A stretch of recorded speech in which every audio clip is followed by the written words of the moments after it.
یکم محرم الحرام، حضرت عمر فاروق کی شہادت، اس میں کتنی حقیقت ہے؟ کہیں نہ کہیں اختلاف پایا جاتا ہے۔ اس کے اوپر کوئی کسی کو اختلاف نہیں ہے۔ آپ کو کیا لگتا ہے وہ شہید ہوئے تھے؟ جی ظاہر ہے کہ اگر آپ راہ حق پر ہیں اور آپ کو راہ حق پہ اور خدا کی راہ پر ہیں تو آپ کو کوئی کرتا ہے اور اس راہ سے ہٹاتا ہے تو وہ شہید ہے۔ ابو لولو فیروز، تاریخ میں یہی ملتا ہے کہ انہوں نے انہیں شہید کیا ہے، تو کیا ابو لولو فیروز وہ بھی ملعون ہوا؟ ملعون ہے۔ ماتم کی شرعی حیثیت کیا ہے؟ ماتم جو ہے وہ در حقیقت میں دکھ کا اظہار ہے۔ حضرت علی رضی اللہ تعالیٰ عنہ کی صاحبزادی حضرت ام کلثوم، ان کی شادی حضرت عمر فاروق سے ہوئی؟ یہ قطعاً ایسا نہیں ہے۔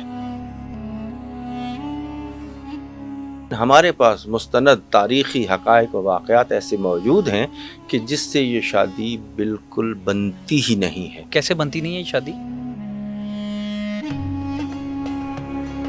سبیل لگائی جاتی ہے، پہلے ذوالجناح کو پانی پلایا جاتا ہے، پھر وہی جھوٹا پانی دوسروں کو پلایا جاتا ہے۔ ہرگز ایسا نہیں ہوتا۔ 1 کروڑ اگر واقعات ہو رہے ہوں نا تو اس میں ایک جگہ پر ایسا کوئی ایلیمنٹ ہوگا۔ اگر مجھے کہا جائے کہ جی یہاں سے اس بے شک یہ شبیہ، یہ ذوالجناح نہیں، یہ شبیہ ذوالجناح ہے، اس نے پانی پیا، میں نہیں پیوں گا۔ حضرت علی رضی اللہ تعالیٰ عنہ بے شمار جنگیں لڑی اور جیتی، کوئی ایسا واقعہ کہ انہوں نے رسول اللہ کو وسیلہ بنا کے، کیونکہ ان کی تو تربیت ہی رسول اللہ نے کی، تو انہوں نے رسول اللہ کو وسیلہ بنا کے اللہ سے مدد مانگی ہو؟ اگر رسول اللہ نے حضرت علی کو وسیلہ بنا کے خدا سے مدد مانگی ہو تو پھر کیا ہوا؟ امام مہدی کیا وہ اس دنیا میں موجود ہیں؟ یقیناً امام مہدی کا ظہور کب ہوگا، کہاں پہ ہوگا؟ ہیں، ہمیں نظر نہیں آ رہے، یعنی ہم انہیں دیکھ نہیں سکتے۔ یہ خامی ان میں نہیں، ہم میں ہے۔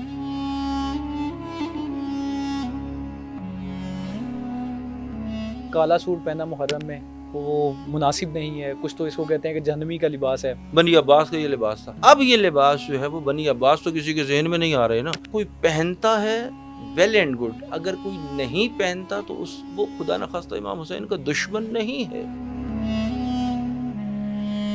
شیعہ علماء حضرات سے سنا ہے، وہ کہتے ہیں کہ وہی پہنچانے میں حضرت جبرائیل علیہ السلام سے کچھ غلطی ہوئی۔ واقعہ کربلا، حضرت حر کیا ہوا تھا؟ وہ کیسے یزید کا قافلہ چھوڑ کے یہاں پہ آئے؟ حضرت حر جو ہے نا کوئی عام سپاہی بھی نہیں ہے۔ لاکھوں درود و سلام محمد صلی اللہ علیہ وسلم پر، ان آل پہ۔ فرمان مصطفیٰ ہے، یہ قول رسول ہے، حسین و منی و انا من الحسین۔ جیسے ہی محرم الحرام آتا ہے تو ایک غم ہے جو تازہ ہو جاتا ہے۔ آل رسول، اولاد علی کو شہید کیا جاتا ہے۔ آج کا یہ پوڈ کاسٹ بڑا اہم ہے کیونکہ جیسے ہی محرم کا آغاز ہوتا ہے کچھ سوالات جنم لینے لگ جاتے ہیں۔ میرے ذہن میں بھی کچھ سوال آتے ہیں، تو میں نے ان سوالات کو حل کرنے کے لیے آج اپنے پوڈ کاسٹ اسٹوڈیوز میں علامہ صادق صاحب کو دعوت دی ہے۔ جو آپ کے سوال ہیں وہی تقریباً میرے سوالات ہیں، آج وہی سارے سوالات ہم علامہ صادق صاحب سے پوچھیں گے۔ سر بہت شکریہ آپ کے قیمتی وقت کا۔ جی بہت شکریہ، وعلیکم السلام۔ اچھا علامہ صاحب، محرم الحرام کا آغاز ہوتا ہے، یکم محرم الحرام، حضرت عمر فاروق کی شہادت، اس میں کتنی حقیقت ہے؟ کہیں نہ کہیں اختلاف پایا جاتا ہے۔ حضرت عمر فاروق کی شہادت کب ہوئی تھی؟ بسم اللہ الرحمن الرحیم وبہ نستعین انہ خیر ناصر و معین، اما بعد۔ دیکھیں، آپ نے پہلا ہی سوال جو کیا اس میں آیا کہ تاریخ کا یہ واقعہ ہے اور تاریخ میں بہت زیادہ اختلافات جو ہے وہ پائے جاتے ہیں، اور اب ظاہر ہے کہ یہ تو حقیقت ہے کہ ایک شخص اس دنیا سے جاتا ہے یا اسے قتل کیا جاتا ہے یا شہید ہو جاتا ہے، وہ بالآخر اس دنیا سے گئے اور ظاہر ہے کسی نہ کسی تاریخ پہ گئے تھے۔ اگر وہ یکم محرم کسی کے لیے ثابت ہو جاتی ہے یا کوئی بلیو کرتا ہے کہ یہ یکم محرم ہے تو اس کے اوپر کوئی کسی کو اختلاف نہیں ہے۔ اچھا، تاریخیں دو بھی ہو سکتی ہیں، مثلا ممکن ہے یہ نہ ہو وہ ہو، لیکن بالآخر ایک آدمی اس دنیا سے گیا، موت کا تو ایک ہی ٹائم ہے نا، بار بار تو وہ نہیں مرے گا، تو اس پہ تو کوئی مشکل نہیں ہے کہ اگر کوئی حضرت عمر فاروق کی جو ہے وہ شہادت کہیں یا وفات کہیں یا ان کو کیا جانا کہیں، جو بھی ایلیمنٹ ہے اس میں اگر وہ یکم محرم کو ہے تو ان کے لیے ہم تو اہل تشیع تو اس بات کے زیادہ پروموٹر ہیں کہ جو بھی آپ کو، جس کو بھی آپ راہبر اور رہنما مانتے ہیں، اگر وہ اس دنیا سے جاتا ہے اور اگر اسے بالخصوص جب کر دیا جائے تو آپ کو اس کی یاد جو ہے وہ منانا چاہیے۔ لیکن آپ کے ہاں تاریخ کیا کہتی ہے کب حضرت عمر فاروق کی شہادت ہوئی تھی؟ دیکھیں اب ہمارے ہاں تاریخ یا کسی اور کے ہاں تاریخ والی تو بات نہیں ہوگی نا. ہمارے ہاں تو یا جو کتب تاریخ میں جو لکھی گئی ہیں ممکن ہے اس میں بہت زیادہ اختلاف ہوگا، اور یہ صرف اس ایک واقعے پہ نہیں ہے، متعدد واقعات پر ہے. لہٰذا اس میں ہماری اور آپ کی نہیں، بات تاریخ کی ہے. تاریخ میں ہم کلیات پہ رہ رہے ہیں کہ اگر تاریخ میں ایک شخص کے جو قابل احترام ہیں یا کوئی بھی شخص قابل احترام ہے یا عام کسی کا عزیز بھائی رشتہ دار دوست ہے، وہ اس دنیا سے جاتا ہے اور وہ ایک اچھا انسان ہے، یا جو اس کے فالوور ہیں، جو اس کے عزیز و اقارب ہیں، جو اس سے محبت کرنے والے ہیں، ان کو یہ رائٹ حاصل ہے کہ وہ اس کے غم میں تعزیت کا اظہار جس طریقے کو وہ جائز سمجھتے ہیں، جو وہ مناسب سمجھتے ہیں، یہ ان کا بنیادی اور بیسک رائٹ ہے. اچھا، آپ نے کہا کہ جو حضرت عمر فاروق ان کی شہادت یا ان کا اس دنیا سے جانا لے لیں، تو آپ کو کیا لگتا ہے وہ شہید ہوئے تھے؟ کیا ہوا کیا تھا؟ دیکھیں یہ واقعہ کیا تھا؟ تاریخ میں تو بنیادی طور پر یہی ہے کہ ان کے بارے میں جو مشہور چیزیں ہوتی ہیں، چونکہ بہت سی چیزیں تاریخ میں ہوتی ہیں لیکن اس میں مشہور ہو جاتی ہیں، کہ ان کو جو ہے وہ کیا گیا تھا. کیا واقعہ کیا تھا؟ کس وجہ سے؟ اب حکمرانوں کے قتل ہونے کی کئی وجوہات ہوتی ہیں، اور کسی بندے کے بھی کی متعدد وجوہات ہیں، ایسے تو کوئی نہیں ہوتا.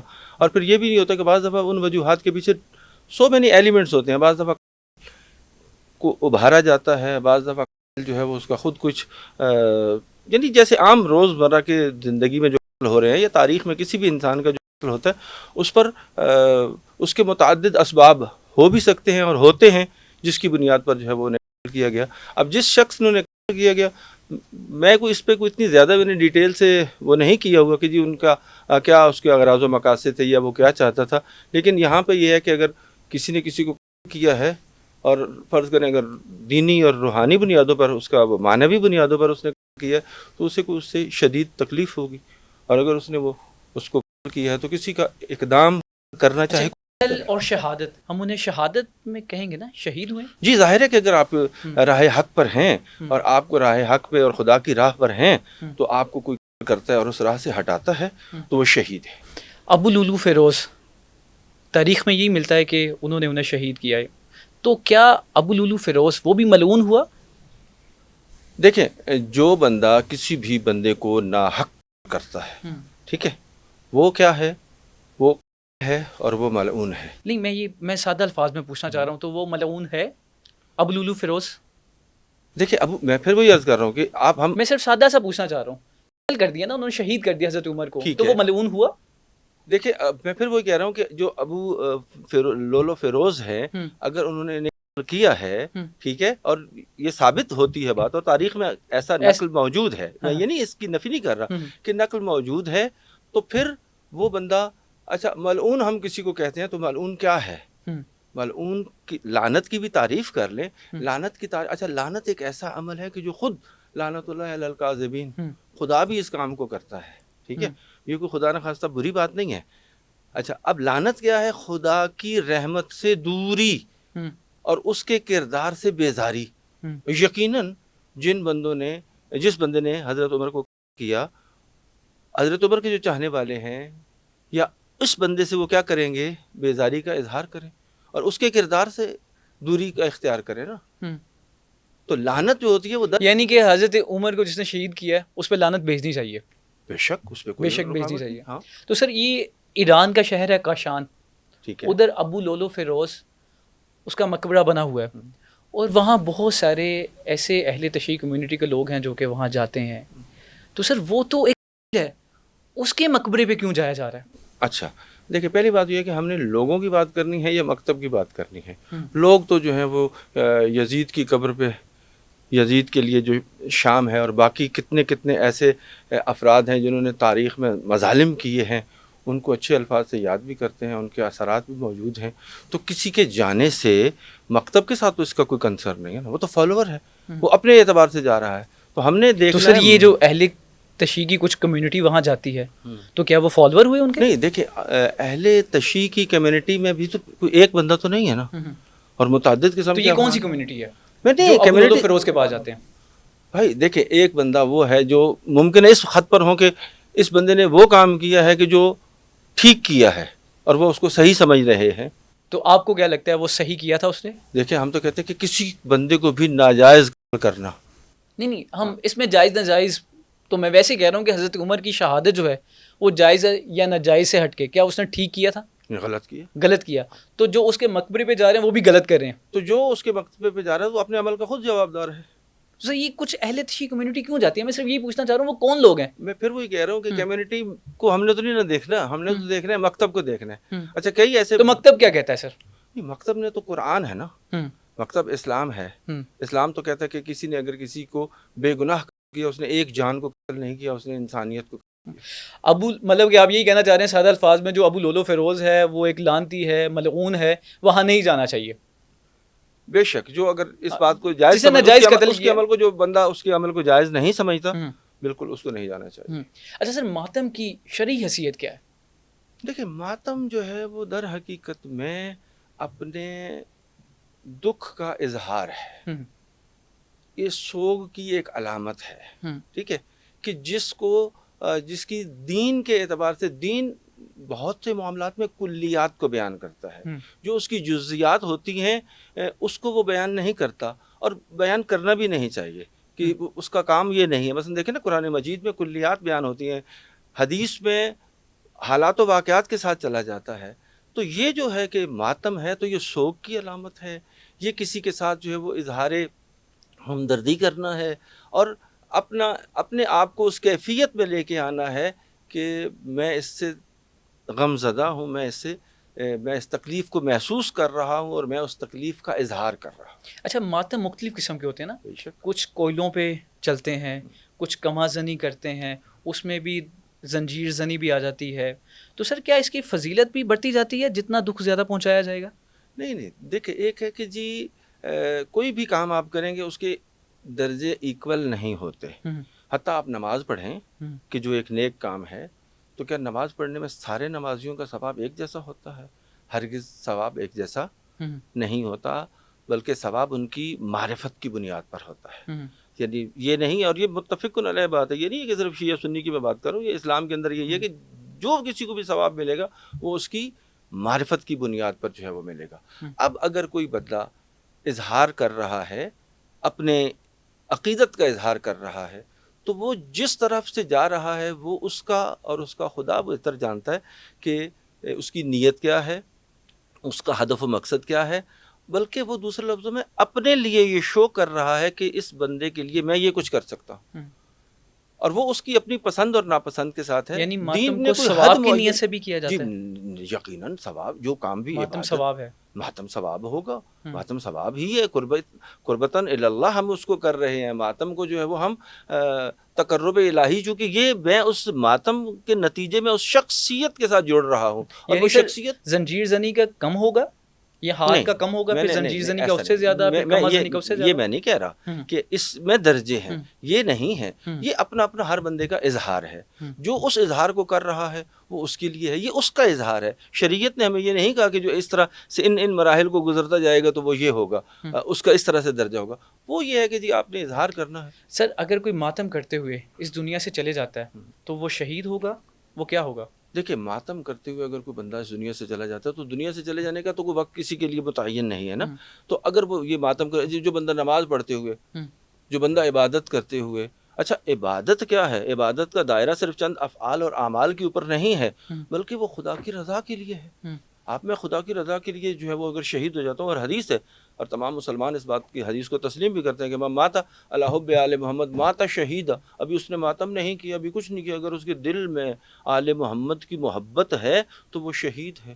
تو اگر کوئی آل محمد کی محبت میں ماتم کرتے ہوئے فوت ہو جاتا ہے تو یہ کوئی معمولی موت نہیں ہے، تو یہ شہادت کی موت ہے. میں نے عرض کی کہ اگر ماتم نہیں بھی کر رہا، صرف آل محمد سے محبت کر رہا ہے، وہ بھی شہید کی موت. سر امام زین العابدین واقع کربلا کے بعد تقریباً 34 سے 35 سال تک حیات رہے، اس دنیا میں رہے. تو سر انہوں نے اس 34 سے 35 سال کے عرصے میں کبھی ماتم کیا؟ کیوں نہیں؟ اس میں کیا رکاوٹ ہے؟ کس طرح کا ماتم کرتے تھے وہ؟ دیکھیں امام کے ماتم کو آپ مجھے صرف یہ بتائیے گا کہ ہم 1400 سال کے بعد، آپ 1400 سال کے بعد ان واقعات کو سنتے ہیں تو ہماری آنکھیں پرنم ہو جاتی ہیں، بلکہ ہمارے میں نے دل محزون ہو جاتے امام ہیں. جان آپ کے چہرے پر وہ ابھی کیفیت اور اثرات کو میں محسوس کر رہا ہوں. آپ مجھے یہ بتائیے، جو بندہ ان واقعات کا عینی شاہد ہے، جس کے باپ کا قتل اور جس کی پھپھیوں اور بیٹیوں اور بہنوں کو جس کیفیت میں لے کر جایا گیا ہے، وہ تو ساری زندگی وہ 35 سال زندہ، اس لیے وہ جو زندہ رہے ہیں، ان سے بڑا عزادار کون ہے، ان سے بڑا ماتمی کون ہے، ان سے بڑا جو ہے وہ یعنی اگر ہم آج یہ کام کر رہے ہیں تو انہی کی تو سیرت پر عمل کرتے ہوئے اس کام کو ہم کر رہے ہیں. نہیں سر، ویسے تاریخ میں ملتا ہے کہ انہوں نے ماتم کیا، کس طرح کا ماتم کیا؟ کیونکہ ہم ان کی بھی سنت کو لے کے چلیں گے، کیونکہ وہی میں نے بعد میں دیکھیں زندہ پھر رہے، وہی ہم نے بات ان ہے، کو ان انہوں کی نے جو پیروی کچھ کرنی ہے. ہمیں کہا، انہوں نے کہا کہ جی جو بندہ مجلس امام حسین میں، جو بندہ غم امام حسین میں، حدیث ہے کہ روئے، رلائے یا رونے جیسی شکل بنائے تو اس پر جنت واجب ہے. ٹھیک ہے، تو ماتم اور یہ کام کرنا یہ کیا ہے؟ در حقیقت میں غم امام نہیں سر، حسین. ماتم کی تو کہیں حدیث نہیں ملتی. نہیں، رکاوٹ کیا سر ہے اس میں؟ ماتم کی، ماتم یہ دیکھیں، زنجیر زنی، اگر کسی کما بندے زنی، کو، اگر کسی کوئلوں سے گزرنا، یہ تو کہیں نہیں ملتا. اگر کوئی بندہ اس کام کو از خود پسند نہیں کرتا، اس طریقے کار کو، تو کوئی مسئلہ نہیں، اس کو انجام. ہم نے یہ نہیں کہا کہ ماتم واجب ہے، کہ جو جب تک یہ نہیں کرے گا اس وقت تک ماتم، اس وقت تک وہ غم کا اظہار نہیں کر سکتا. ماتم واجب نہیں ہے، یہ اپنا ایک اظہار عقیدت ہے. اس اظہار عقیدت میں پھر حدود و قیود ہیں، اس کی بھی حدود و قیود ہیں کہ آپ مثلا کوئی کام کتنا کریں گے. اچھا دیکھیں، ہر اچھا کام ہے، مثلا آپ کہیں کہ جی ہر اچھے کام کی بھی شرائط ہے نا. اگر وہ شرائط نہ ہو تو وہ اچھا کام نہیں رہے گا، کیونکہ وہ اس کی شرط سے فاقد ہو گیا. ٹھیک ہے، تو حدود و قیود متعین کرنے کا مطلب یہ ہوتا ہے کہ ہم ایک حد سے آگے نہ بڑھیں نہ پیچھے رہ جائیں. ٹھیک ہے، تو جو بندہ بھی غم کی کسی بھی کیفیت میں اپنے آپ کو جاتا ہے اور اس سے شریعت نے روکا نہیں ہے، ٹھیک ہے، تو پھر جو ہے وہ اس عمل کو جائز ہے. میں سوال لیکن اس لیے کر رہا ہوں یہ کہ کوئی مثال نہیں ملتی ماتم کی. اللہ تعالیٰ تو قرآن پاک میں فرماتے ہیں، جس کا مفہوم ہے کہ جس نے اسلام میں کمی کی یا اضافہ کیا وہ ہم میں سے نہیں. تو سر یہ تو کافی اضافہ ہو گیا. آپ نے تو کہہ بھی دی عبادت ہے، تو سر آپ نے تو ماتم کی عبادت بنا دی، تو اضافہ ہو گیا اسلام میں. حضرت حمزہ شہید ہوئے، ٹھیک ہے، ان کے لیے دیکھیں پھر وہی میں بات کر رہا ہوں، ان کی جو کیفیت ہے، اصل میں یہ ہم اس کیفیت کو کیوں فیل نہیں کر رہے ہیں. میں یہ کہہ رہا ہوں کہ ہاتھ سے خود کو تکلیف دینا، ہاتھ اگر اپنے ہاتھ دیکھیں، عام طور پر اگر مجھے تکلیف ہوتی ہے، یہ لوگ عام دنیا میں احتجاج کر رہے ہوتے ہیں، تو احتجاج کر رہے ہوتے ہیں تو وہ اپنے سینے پہ، اپنے ہاتھ پہ، اپنے چہرے پر جو ہے وہ مار رہے ہوتے ہیں. تو کیا وہ اپنے آپ کو مار رہے ہوتے ہیں؟ وہ اپنی طرف سے ایک نفرت کا اظہار کر رہے ہیں. لیکن سر وہ اس کو ثواب تو نہیں سمجھ رہے ہوتے. نہیں، وہ تو پھر وہی نا کہ ان کا جو مقصد، جو جس کام کے لیے وہ لگے ہوں، اس کام کو وہ عبادت نہیں سمجھ رہے نا. ہم تو کہہ رہے ہیں کہ غم امام حسین عبادت ہے. اور اس عبادت میں اگر کسی کام کو ہم یہ کہیں گے اس کام کو شریعت نے روکا نہیں ہے یا شریعت سے وہ متصادم نہیں ہے، تو اس میں کوئی، اور جہاں پہ شریعت آ کے روک جائے گی وہاں پہ آپ نے روک جانا. سر آیت اللہ علی خامنئی، تمام جتنے بھی اہل تشیع کمیونٹی کے اسکالرز ہیں وہ کہتے ہیں ہمارے لیڈر ہیں، لیکن علی خامنئی کہتے ہیں کہ خود کو مارنا، پیٹنا، کما زنی کے ذریعے اور خون نکالنا وہ جائز نہیں ہے، ممانعت ہے. تو سر باقی جگہوں پہ آیت اللہ علی خامنئی لیڈر ہیں، لیکن اس معاملے پہ ان کی بات نہیں مانی جاتی. نہیں، پہلی بات تو یہ کہ آپ نے جو چیز بیان کی ہے وہ اس طرح یہ نہیں کہتے. وہاں پہ کما زنی آپ دیکھیں، ہمارا ماتم اور عربوں کا ماتم اور زنجیر کا ماتم جو ہے وہ ہمارے ملکوں میں جو ہم ماتم دیکھتے ہیں اس میں اور اس میں بہت فرق ہے. وہ کما لیتے ہیں اور پھر سر پہ مار کے پھر وہ جو تلوار ہوتی ہے اس کو دبا، وہ اوپر سے کرتے ہیں، پریس کرتے رہتے ہیں اس کو، اور اس سے خون جاری ہوتا ہے. ٹھیک ہے، کہ جس میں سر ٹو مچ سینسٹیو پارٹ ہے ہمارا.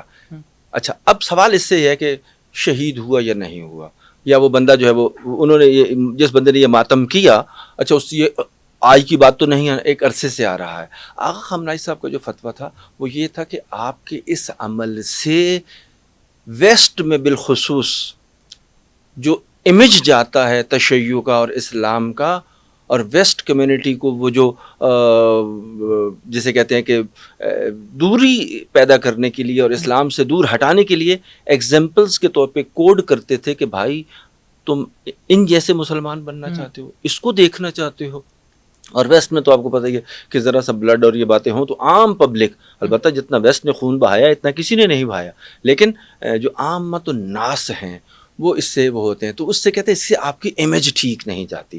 اچھا، اب ہمارے ہاں چونکہ آیت اللہ العظمیٰ سید علی خامنہئی رحمۃ اللہ علیہ بہت بڑے، یعنی عصر حاضر میں ان کے پائے کا جسے کہیں کہ کوئی نہ ہو، لیکن وہ اکیلے نہیں ہیں، اس کے علاوہ بھی مراجع کرام موجود ہیں۔ اب تقلید، یہ جو فقہی مسئلہ ہوتا ہے، اس میں آپ جس مرجع کی تقلید کر رہے ہیں اس کے فالوور پر ہے۔ اچھا، فالوور کا عمل، مجتہد کا فتویٰ دینا ایک الگ چیز ہے، اور ماننے والے کا ماننا ایک الگ چیز ہے، یا اس کو تسلیم کرنا ایک الگ چیز ہے۔ جیسے ڈاکٹر نے جو ہے وہ آپ کو کیا کر دیا، ڈاکٹر نے آپ کو تجویز، نسخہ تجویز کیا، ہدایات دی کہ یہ چیزیں کھانی ہیں اور ان چیزوں سے آپ نے کیا کرنا ہے، پرہیز کرنا ہے۔ تو ڈاکٹر نے تو اپنی بیسٹ وشز کے ساتھ، اپنی بیسٹ اسٹڈی جو اس نے کی اور تحقیق کے بعد اس مریض کی بہتری کے لیے وہ اس کو نسخہ تجویز کر کے انسٹرکشنز جو ہیں وہ اسے دے دیں۔ کیا ان کی صحیح انسٹرکشنز کے نتیجے میں ہر مریض جو دوائی لے گا وہ ان پر عمل کرنے کا پابند ہو جاتا ہے؟ ہرگز نہیں۔ لوگ دوائی بھی کھا رہے ہوتے ہیں، اور شوگر کا، جسے کہیں شوگر ہی عام طور پہ مریض ہے، یا جو بھی ڈاکٹر نے منع کیا ہوا ہوتا ہے اس کو بھی انجام دے رہے ہوتے ہیں۔ تو فتویٰ دینا ایک الگ چیز ہے، اس پہ کسی کا عمل نہ کرنا وہ ایسے ہی ہے جیسے اچھی بات پر، ڈاکٹر کی بات پر، یا کسی جیسے انجینئر ہے کہ جی آپ یہ کام نہ کریں اس سے آپ کو نقصان ہوگا، تو لوگ کتنے کام ہیں اس کو کرتے ہیں۔ آپ چھوڑیں ٹریفک سگنلز، ٹریفک قوانین، یہ ہماری سیفٹی کے لیے ہیں، کتنا ہم اس پر عمل کرتے ہیں۔ یعنی آپ یہ کہنا چاہ رہے ہیں کہ جو آیت اللہ علی خامنہئی کا فتویٰ ہے بہت سارے اہل تشیع اس سے متفق نہیں ہیں اس معاملے میں، اور وہ اس کو فالو بھی نہیں کرتے۔ ایسا نہیں، مجتہد کے فتوے سے اہل تشیع دیکھیں، یا وہ اتفاق رکھتے ہیں لیکن اس پہ عمل نہیں کرتے۔ نہیں، دیکھیں، عمل یہ نہیں کہ سارے ہی نہیں کرتے، جو عمل نہیں کرتا وہ نہیں کرتا، سارے تو نہیں اس میں شامل ہوئے نا، سارے تو زنجیر زنی نہیں کرتے، سارے تو کمر زنی نہیں کرتے، تو وہ ان کے لیے تو وہ چیز ہے ہی نہیں۔ اچھا، ان میں سے اگر جو کر رہا ہے، ٹھیک ہے، اگر وہ واقعاً ان کی تقلید بھی کرتا ہے اور وہ تقلید کا بھی قائل ہے تو وہ نافرمانی کر رہا ہے۔ وہ جیسے وہی ہے، میں نے عرض کیا نا کہ میرے سامنے چیز کلیئر ہے لیکن میں ٹریفک سگنل کو توڑ رہا ہوں، تو میرے ٹریفک سگنل کو توڑنے سے مطلب یہ نہیں کہ قانون جنہوں نے بنایا وہ غلط ہو گیا، یا بنانے والے غلط ہو گئے، یا ان کی ریٹنگ میں میری ریٹنگ ڈی گریڈ ہوئی، میں نے اپنے ایکسپرٹ کی بات کو نہیں مانا، اس میں میرے ماننے والے کا قصور ہے، مجھے ہدایت دینے والے کا قصور۔ تو آپ ہمارے کیمرے کی وساطت سے دیکھنے والوں کو کہیں نا کہ آیت اللہ علی خامنہئی کا یقیناً کہ کما زنی سے پرہیز کریں، اس میں کوئی زنجیر زنی سے پرہیز کریں، ہاتھ کا ماتم کریں۔ نہیں، دیکھیں پھر وہی بات ہے، میں نے عرض کیا کہ جب میری بات سے آیت اللہ خامنہئی صاحب نے جب کہہ دیا تو ہمارے اس کے آگے کیا ہے؟ نہیں، میں ویسے کہہ رہا ہوں نا، ایک دفعہ آپ بھی کہہ دیں کہ بھائی یہ ماتم ٹھیک نہیں ہے، اپنے آپ کو مارنا، خون نکالنا ٹھیک نہیں ہے۔ دیکھیں، اہل تشیع خود کہتے ہیں ٹھیک نہیں ہے۔ اہل تشیع جو کہتے ہیں ٹھیک نہیں ہے، بہترین کام یہ ہوتا ہے کہ آپ اس کو خود نہ کریں، ٹھیک ہے۔ جو لیکن سر آپ کی ایک بات سے آپ کے فالوورز ہیں، ملینز آف فالوورز دیکھیں گے، وہ عمل کریں گے۔ وہ بالکل ٹھیک ہے، میں یہ کہہ رہا ہوں کہ میرے کہنے سے یہ بات اتنی بڑی ہے کہ اگر ایک مرجع تقلید نے یہ حکم دے دیا ہے تو میں تو کہوں گا کہ اس مرجع تقلید کے فتوے کے مطابق عمل کریں۔ لیکن سر پاکستان میں تو پھر اس کا مطلب کہ آیت اللہ علی خامنہئی کے فتوے کو اہمیت نہیں دی جاتی۔ اس معاملے پہ اگر جو نہیں کر رہا، پاکستان پورے کی تو بات نہیں ہم کر سکتے نا، ہم چند ان لوگوں کی بات کر رہے ہیں کہ جو اپنے آپ کو اس منزل پہ لے جاتے ہیں کہ جی ہم نے اس بات پہ نہیں ماننی، لوگ اپنے والدین کی بات نہیں مانتے۔ سر ممبر سے بیان ہی نہیں ہوتا تو یہ بیان ہوا کیوں نہیں ہوا؟ بیان دیکھیں نا، ممبر سے بیان ہوا، ممبر سے بیان ہوتا تو یہ جو ماننے والے ہیں، جو مجالس سنتے ہیں، وہ عمل کرتے سر۔ نہیں، یا پھر وہ جن کو آئیڈیلائز کر رہے ہیں نا، جیسے میں آپ کو آئیڈیلائز کرتا ہوں کسی بات پہ، تو میں آپ کی بات پہ عمل ہی نہ کروں تو یہ کیسا ہوا آپ کو آئیڈیل ماننا؟ نہیں، تو یہ تو رسول خدا کے ساتھ اس سے زیادہ جو ہے وہ بلینز آف مسلمز اس وقت موجود ہیں، آئیڈیل بھی مانتے ہیں لیکن رسول خدا کی بات کو نہیں مانتے۔ تو اس کا مطلب یہ تو نہیں کہ خدا نخواستہ رسول خدا کی ذات کو مسئلہ ہے، یہ تو ماننے والوں کو سوچنا چاہیے نا کہ انہوں نے اپنے تقاضوں کو پورا کرنا ہے، نہ کہ رسول خدا کو یا آغا خامنہئی صاحب کو یا کسی لیڈر کو۔ اس کی باقاعدہ شوٹ کیا جاتا ہے، ویڈیوز بنائی جاتی ہیں ماتم کرتے ہوئے کما زنی کی، اور جب غیر مسلم دیکھتا ہے وہ کہتا ہے کہ ہم بھی بھائی کہہ رہے ہیں کہ اسلام ہے بڑا مشکل ہے، بڑا مشکل اسلام میں تو خود کو مارنا پڑتا ہے، ہے، تو یہ اس بندے کو سوچنا چاہیے نا۔ ایران میں محرم کے دنوں میں خون عطیات کرنے کے وہ کیمپ لگنے شروع ہو جاتے ہیں، لیکن ہم نے دیکھا کہ یہاں پہ خون عطیہ کرنے کے کوئی کیمپس نہیں لگتے، بلکہ زور دیا جاتا ہے کہ یہ نہ ہی کیا جائے، ماتم پہ زور دیا جائے۔ احتشام بھائی ایسا نہیں ہے بالکل۔ اچھا، آپ اس میں آپ نے مجھے ٹھیک میں وہی کہہ رہا اصلاح بھی ہوں، کرنی ہے آپ نا اس آپ نے۔ میں نہیں آپ اس میں ذرا میڈیا رپورٹس کو دیکھیں اور ان دنوں کی خبروں کو دیکھیں اور فوکسڈلی دیکھیں۔ میں ذاتی طور پر بہت سے ایسے اداروں کو جانتا ہوں کہ جن کا کام صرف یہی ہے کہ وہ عاشور کے دنوں میں بلڈ کے کیمپس لگاتے ہیں، بلڈ بینک میں وہ خون ڈونیٹ کرتے ہیں اور ہسپتالوں کو جاتا ہے۔ بہت اچھا، ٹھیک ہے، یہ صرف ایران نہیں ہے، ایران میں چونکہ ریاست ہے، ایک سسٹم ہے، تو وہاں پر تو جسے کہتے ہیں کہ کام اور لیول کا ہے، اور ان کی جو ہے وہ انجمن ریڈ کراس سوسائٹی جو ہوتی ہے وہ اس کو ڈونیٹ کرتے ہیں۔ ہمارے ہاں بھی یہ موچی دروازہ میں آپ بڑے بڑے جلوسوں میں، یہ قصر بطول شادمان میں اور مختلف جگہوں پہ جہاں پہ ماتمی جلوس گزر رہے ہوتے ہیں، وہاں پہ بلڈ ڈونیشن کے کیمپس بھی موجود ہیں۔ ترغیب دی جاتی ہے کہ یہ اچھی چیز ہے، اس کام کو کریں، ٹھیک ہے، لیکن پھر وہی بات ہے، کسی کو مجبور نہیں کیا جا سکتا بلڈ دینے پر بھی اور بلڈ بہانے پر بھی۔ اچھا، حضرت علی رضی اللہ تعالیٰ عنہ کی صاحبزادی حضرت ام کلثوم، ان کی شادی حضرت عمر فاروق سے ہوئی؟ دیکھیں، اس میں تو میں ہرگز کہوں گا کہ یہ قطعاً ایسا نہیں ہے، ٹھیک ہے۔ اب یہ الگ باتیں ہیں کہ جی بہت سے افراد یہ ایسی باتیں کیوں کرتے ہیں، کیا کرتے ہیں، ان کے کیا مقاصد ہیں، وہ اپنی طرف سے جانیں، لیکن ہمارے پاس مستند تاریخی حقائق و واقعات ایسے موجود ہیں کہ جس سے یہ شادی بالکل بنتی ہی نہیں ہے۔ اب نہ جانے کیوں کسی نے کہا ہے، کیسے بنتی وہ نہیں اسی کو ہی جواب دیں۔ یہ اگر بتا دیجیے کیسے بنتی نہیں ہے یہ شادی؟ نہیں، اس میں ٹو مچ ایلیمنٹس ہیں، ان کی ایج کے ڈفرینسز کا، کتنا اور ایج کا ڈفرنس؟ آپ اس کو ابھی دیکھیں، یا تو پہلے ہمارا، میں چاہ رہا ہوں کہ یہ سوال جو ہے نا یہ کلیئر ہو۔ میں پھر یہ کہہ رہا ہوں، یہ نہیں کلیئر، ایک پوڈ کاسٹ یا دو پوسٹ کاسٹ، مولانا صاحبانوں کی زندگیاں، کتابیں بھری پڑی ہیں، کلیئر ہونا ایک الگ چیز ہے۔ میں پھر کہہ رہا ہوں، ہمارا مقصد صرف بیان کرنا ہے۔ لوگوں پہ بہت سی باتیں کلیئر ہوتی ہیں لیکن پھر بھی اس کے اگینسٹ عمل کرتے ہیں، ٹھیک ہے۔ یہ واقعہ بھی ہے، حضرت عمر رضی اللہ تعالیٰ عنہ حضرت علی کے پاس جاتے ہیں اور کہتے ہیں کہ آپ کی بیٹی کا اگر رشتہ مل جائے تاکہ میں بھی اہل بیت میں شامل ہو سکوں۔ تو دیکھیں، اب پھر وہی بات ہے نا، یہ ہم کس طرف جا رہے ہیں۔ پہلی بات تو یہ کہ اہل بیت کا جو گھرانہ ہے نا، کہ جسے ہم کہتے ہیں اہل بیت، وہ صرف ذوات مقدسات معصومین جو ہیں، ویسے تو وہ سارے خاندان کے جو افراد ہیں وہ ہیں، لیکن جو جڑ جاتے ہیں کسی کے ساتھ رشتہ ہو جانے سے، اہل بیت ان خاندان کے افراد کو کہا جاتا ہے جن کے رشتوں کو خدا نے بنایا ہے۔ اچھا، کچھ رشتے ہوتے ہیں جو خدا بناتا ہے، کچھ رشتے ہوتے ہیں جو بندے بناتا ہے، جیسے باپ بیٹے کا رشتہ ہے، چچا خالہ ماموں، یہ رشتے کون سے ہیں؟ یہ اللہ کے بنائے ہوئے رشتے ہیں۔ ایک رشتے ہیں جیسے سسر ہے، رشتہ لینا دینا، یہ لوگوں کے بنائے ہوئے ہیں۔ فرض کریں جب آپ کی ڈائیورس ہو جاتی ہے یا وہ کام آپ کا وہ نہیں ہوتا تو وہ رشتہ ٹوٹ بھی جاتا ہے۔ تو یہ ایک الگ بحث ہے کہ جی میں اہل بیت میں شامل ہو جاؤں یا ہو جاؤں، کیا ایسے کرنے سے ہو جاتے ہیں؟ تو پھر بہت سے افراد ہیں جن کے ساتھ اہل بیت نے شادیاں کی ہیں، وہ سارے کے سارے جو ہیں وہ اہل بیت میں شامل ہو گئے ہیں؟ نہیں، ہرگز ایسا نہیں ہے، ٹھیک ہے۔ یعنی کہ اس میں صداقت نہیں ہے۔ ہم دیکھیں، ہمارا پوائنٹ آف ویو یہ ہے، میں اپنے پوائنٹ آف ویو کی بات کر رہا ہوں، ہمارے یعنی فقہ جعفریہ اور مکتب آل محمد، مکتب تشیع میں اس کو کمپلیٹلی ریجیکٹ کیا جاتا ہے، اس کی کوئی حقیقت نہیں ہے۔ اگر کہیں پہ بھی کوئی کہہ رہا ہے، وہ اس کا اپنا نقطہ نظر ہے، اس کی اپنی رائے ہے، اس کی اپنی سوچ ہے۔ اگر وہ اس طریقے سے حضرت عمر کے مقام کو فضیلت دے کے وہ ان کے قد کو بڑھانا چاہتے ہیں تو ان کا اپنا رائٹ۔ حضرت میرے سامنے نا بہت سارے کمنٹس اور پوسٹ آتی ہیں ایسی جس میں یہ کہا جاتا ہے کہ آپ صحابہ کرام کا دین ثابت کریں، آپ صحابہ کرام کا ایمان ثابت کریں، آپ خلفۂ راشدین کا ایمان ثابت کریں۔ تو میں بڑا دکھ میں چلے جاتا ہوں۔ بالکل ٹھیک ہے، ایک طرف دائیں طرف رسول اللہ نے حضرت ابوبکر رضی اللہ تعالیٰ عنہ کو جگہ دی، بائیں طرف حضرت عمر کو دی، تو کیسے ان کی ایمان پہ سوال اٹھایا جاتا ہے کہ بہت ساری احادیث رسول اللہ نے بیان کی، قرآن میں رضی اللہ عنہ و رضو آ گیا، تو کیسے یہ کہا جاتا ہے ان کے ایمان ثابت کریں؟ دیکھیں، پہلی بات تو یہ کہ جو یہ کہتا ہے، ممبر سے بھی کہا جاتا ہے، نہیں، اب ویڈیوز موجود ہیں، ممبر سے کہا جاتا ہے کہ آپ ان صحابہ لوگوں کا ایمان کو، ثابت میں کریں۔ پھر یہ کہہ رہا ہوں کہ جن کی ویڈیوز ہیں آپ ان کو یہ جواب وہ دیں کہ وہ یہ ایسا کیوں کہتے ہیں یا ایسا کیا کہتے ہیں، ٹھیک ہے۔